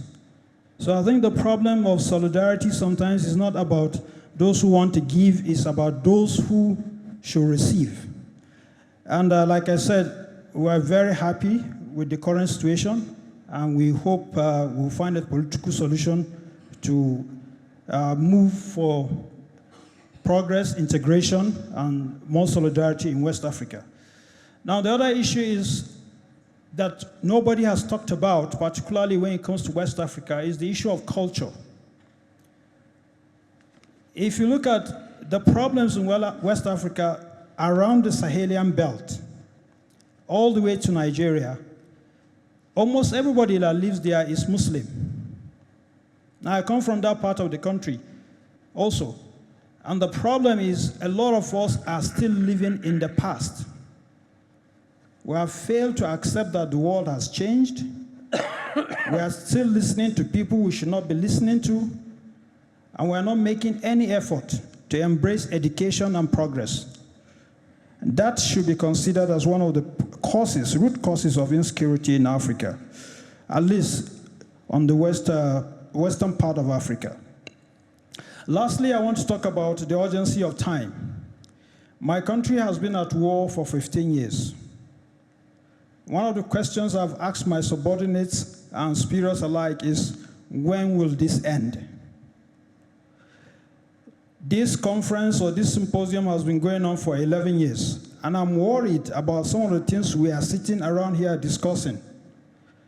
I should think that this year's conference should be addressing issues of artificial intelligence and robotics and how that will push us into the next wave of development trajectory, not talking about some of the issues we are discussing today. So this is a clarion call for Africans and African leaders. There is a need for us to solve some of these problems that have been going on for long so that we can move ahead with the rest of the world. Thank you. Thank you very much. I'm afraid we have run out of time, but I'm going to ask the panelists. There are two questions. There is a question on cultural security as a component of national security. I don't know if anyone wants to answer that one. But the question on technology, the balance between enhancing human security while also addressing issues of privacy. Dr. Haji, I think you're best placed to answer this. When it comes to culture and national security, I completely agree that culture should be nested under national security because most of the culture will reflect to national security and we reflect how do we interpret concepts of national security and other concepts even in the international relations, etc. And I said, you can have the best strategy ever, but it can be eaten from culture for a breakfast if it's not adopted. When it comes to technology, just because of the time, I think that's a wonderful question, great question. Why? Because it already enters everywhere. And if there are no policy in place to know how you basically secure supply chain, how do you make controls in what do you buy and what do you invest and what do you actually implement, then you might end up that this, on one hand, it could be a good, but it could be also a threat vector.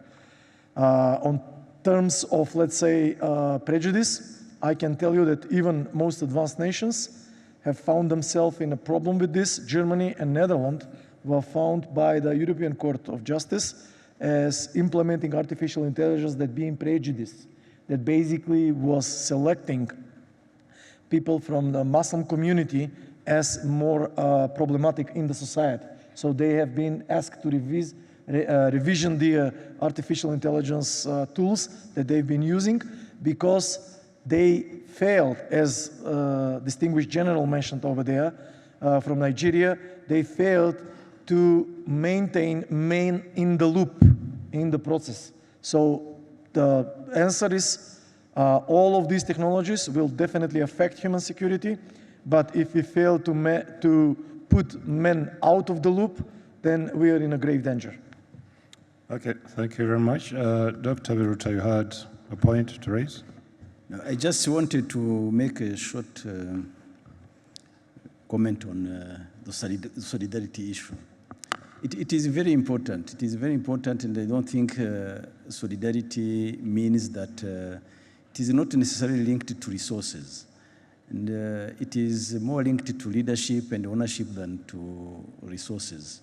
Because a country like Rwanda, when we decided to deploy troops to support Mozambique, to fight terrorism, or even to support Central African Republic to fight armed groups, it is not because we had more resources than anybody else, than any other country on the continent. It is because we understood that we needed to do something to stabilize, to help those countries to stabilize, because insecurity or terrorism-related insecurity in Mozambique is also a problem to Rwanda and the whole continent. The same with Central African Republic. So I want to say that solidarity is very important, and it is part of the ownership I talked about at the beginning of this panel. Okay, thank you. Maybe a word on the cultural security. I was going to say that I'm not sure the African Union has a strategy in relation to cultural security, but the protection of the tradition on our continent, I think it belongs to, it is the responsibility of every individual government and actually every individual community. So it is important, but the role of governments and individual communities is at the center of any strategy for the continent. Thank you very much, Dr. Biruta. Could I ask you also to say your last word, because we are now wrapping up? So let me just say once again that the security challenges on our continent are multifaceted, and that ownership of the problems and the solutions is very important. We cannot keep complaining about the problems inherited from the colonization because we need to address them. But in any case, we should not expect or wait for the former colonial powers to come and address those problems for us. We need to address them ourselves.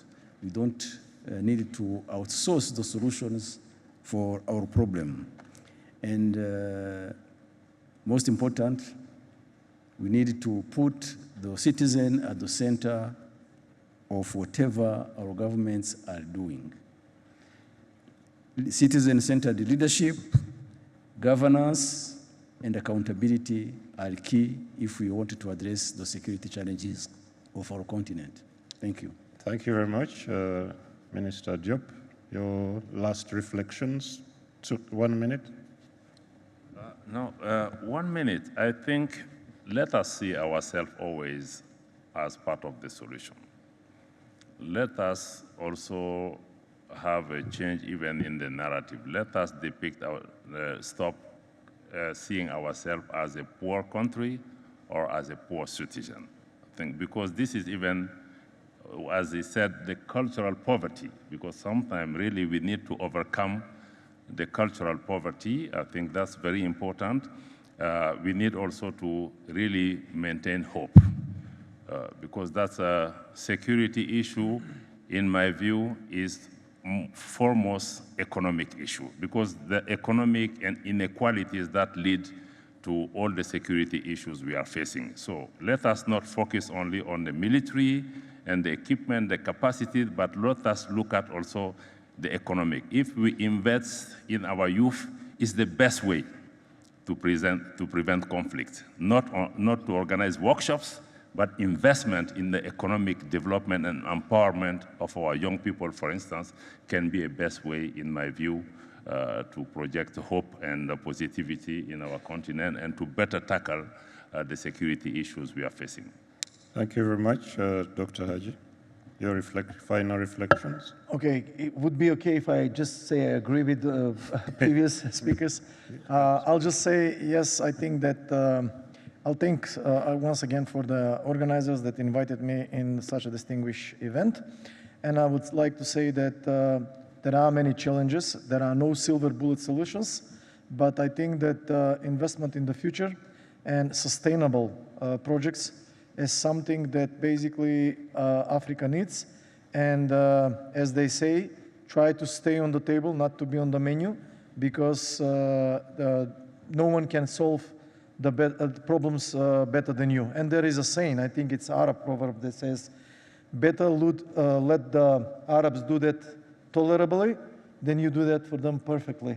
And I think it's better for Africa to do the problems by itself, of course, to filter out all the good things and to prevent all the greedy things and bad things that basically try to harm her or to go out of the interests of African people.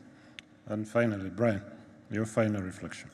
There is a Moroccan proverb that says, let's be like a tree that never changes its roots, but may change its leaves in different seasons. It's important to understand that we have repeated lies about ourselves and lies about development. One of the lies we repeat, by 2050, 75% of Africans are going to be living in urban areas. I want to challenge those of you who claim to be intellectuals. The only reasons why Africans are coming to urban areas is because we have not developed the rural areas. But all foreign capital that's coming to your countries is not investing in your urban areas.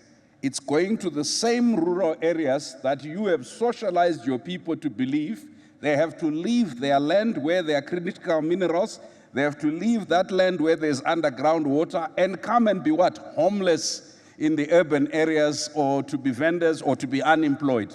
What are they leaving their land to for those who wish to invest in the critical minerals? I would like us to change, first things first. By 2050, 75% of Africa's rural areas, which are also the repositories of critical minerals, of underground water, and of other very valuable assets, will be developed for our people to feel no need to move to overcrowded urban areas where there's a stress. Number one. Number two, women in this country have had phenomenal progress as a result of the leadership, the laws, and the policies. Political advancement. But women in this country and elsewhere need, with the partnership of men, to become economically empowered for three reasons. Over 60% of households in Africa now are led by females because men, my brother, many men who are responsible for the children have either died, have either gone overseas, have denied paternity. So we are raising a whole generation of the future leaders of this continent who are accustomed to rejection, to denial, and to no provisioning, right? And the people who are raising them are culturally subjected to violence. They are also politically subjected to violence, and they are socially subjected to violence. We are not doing women's economic empowerment and political empowerment as a favor. We cannot end conflict because anyone who rapes your mother, your sister, your daughter declares war of a cultural, political, spiritual, and social nature. The cyclical nature of grievance transacted in our community must accept. It's because we have transacted war on the bodies of women. Lastly, young people, I do not think that we have the luxury to talk only about youth employment and entrepreneurship. I think we now need to go beyond making agriculture sexy and some of the continent's food security, climate security, the continent's security depends on young people realizing that as this generation on this stage and other older than us die out, they will remain with the land whether agriculture is sexy or not. They will remain with the rivers whether they think it's a place to go or not. You young people, this is not about anyone making this sexy for you. For goodness sake, if you don't take the responsibility now, you will wake up very soon, you will no longer be youth, you will be adults and you won't know what to do. So stop sleepwalking, wake up, this is your continent.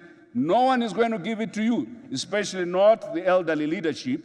You have to grab the future by the scruff of its neck, not through only protest and demonstrations, but through applying yourself with the skills that you have, using new technologies to produce value that makes sure you are not as poor as your grandfathers or as poor as we are. Thank you. Thank you. Thank you, Brian. Distinguished participants, we have come to the end of this panel. And Brian couldn't have made a more strong closing statement.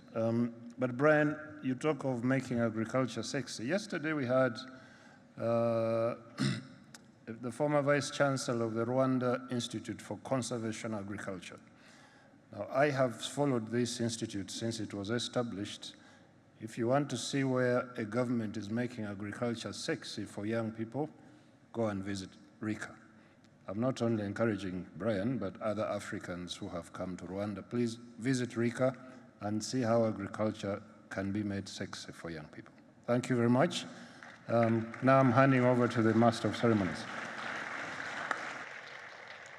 Distinguished guests, ladies and gentlemen, another round of applause for the excellent panel.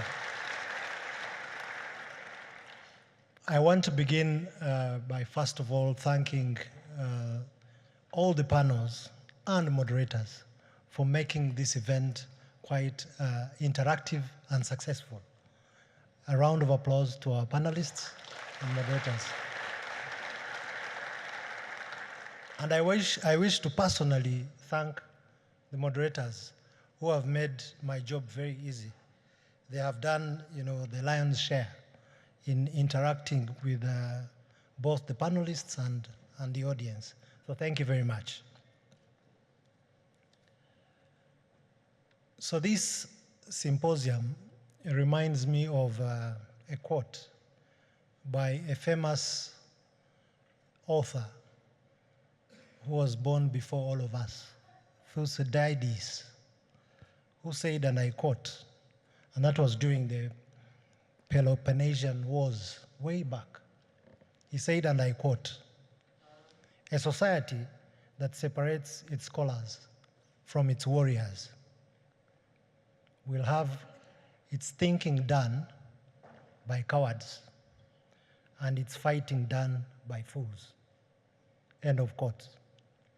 So the interaction and intersection of our military leaders and security practitioners, scholars, policymakers in government is quite important for all of us. We get different perspectives and we find practical, plausible, and possible solutions to contemporary security challenges.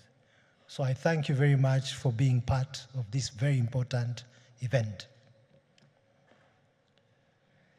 The last and final item on the program before we break off for lunch and we probably say our goodbyes is the closing remarks by the Honorable Minister of Foreign Affairs, Dr. Vincent Biruta. Please join me in welcoming Dr. Vincent Biruta to the podium.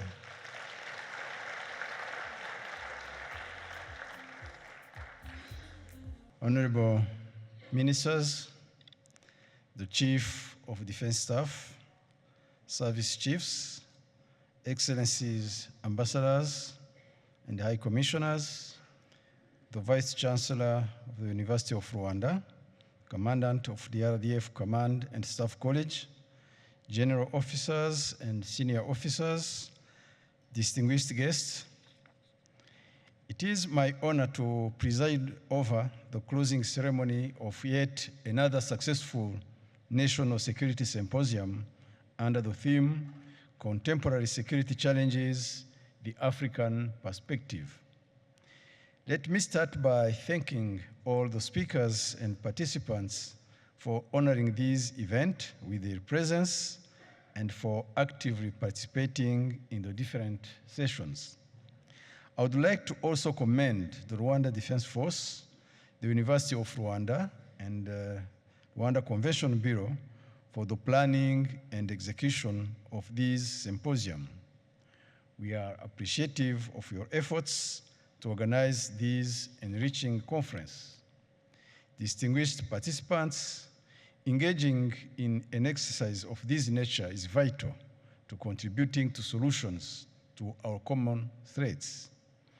These discussions allow us to harness our strengths and pull together our efforts in addressing these challenges.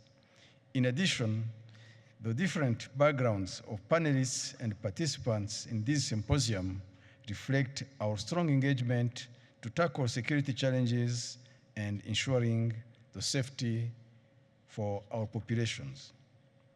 It is my hope that our diverse perspectives will inform our course of action to find practical and sustainable solutions to the issues at hand.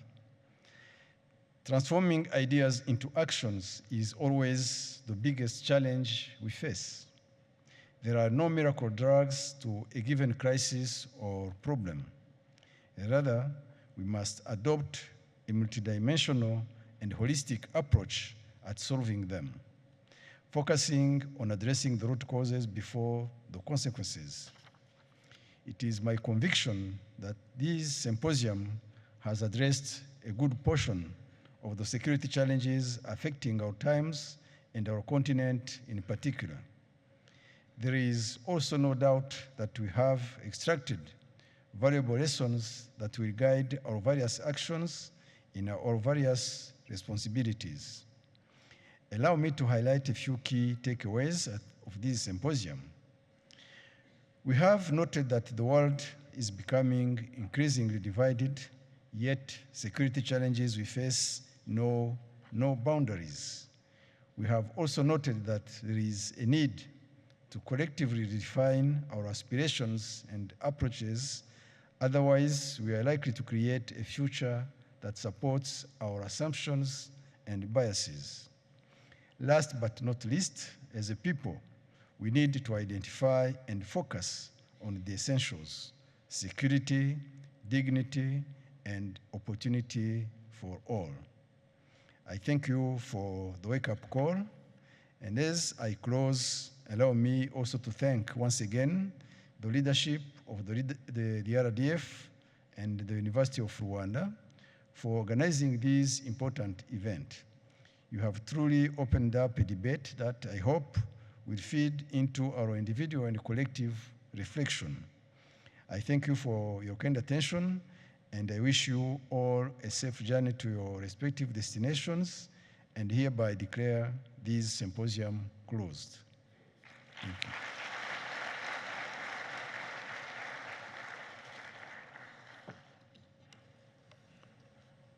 Thank you very much, Honorable Minister of Foreign Affairs, for those remarks.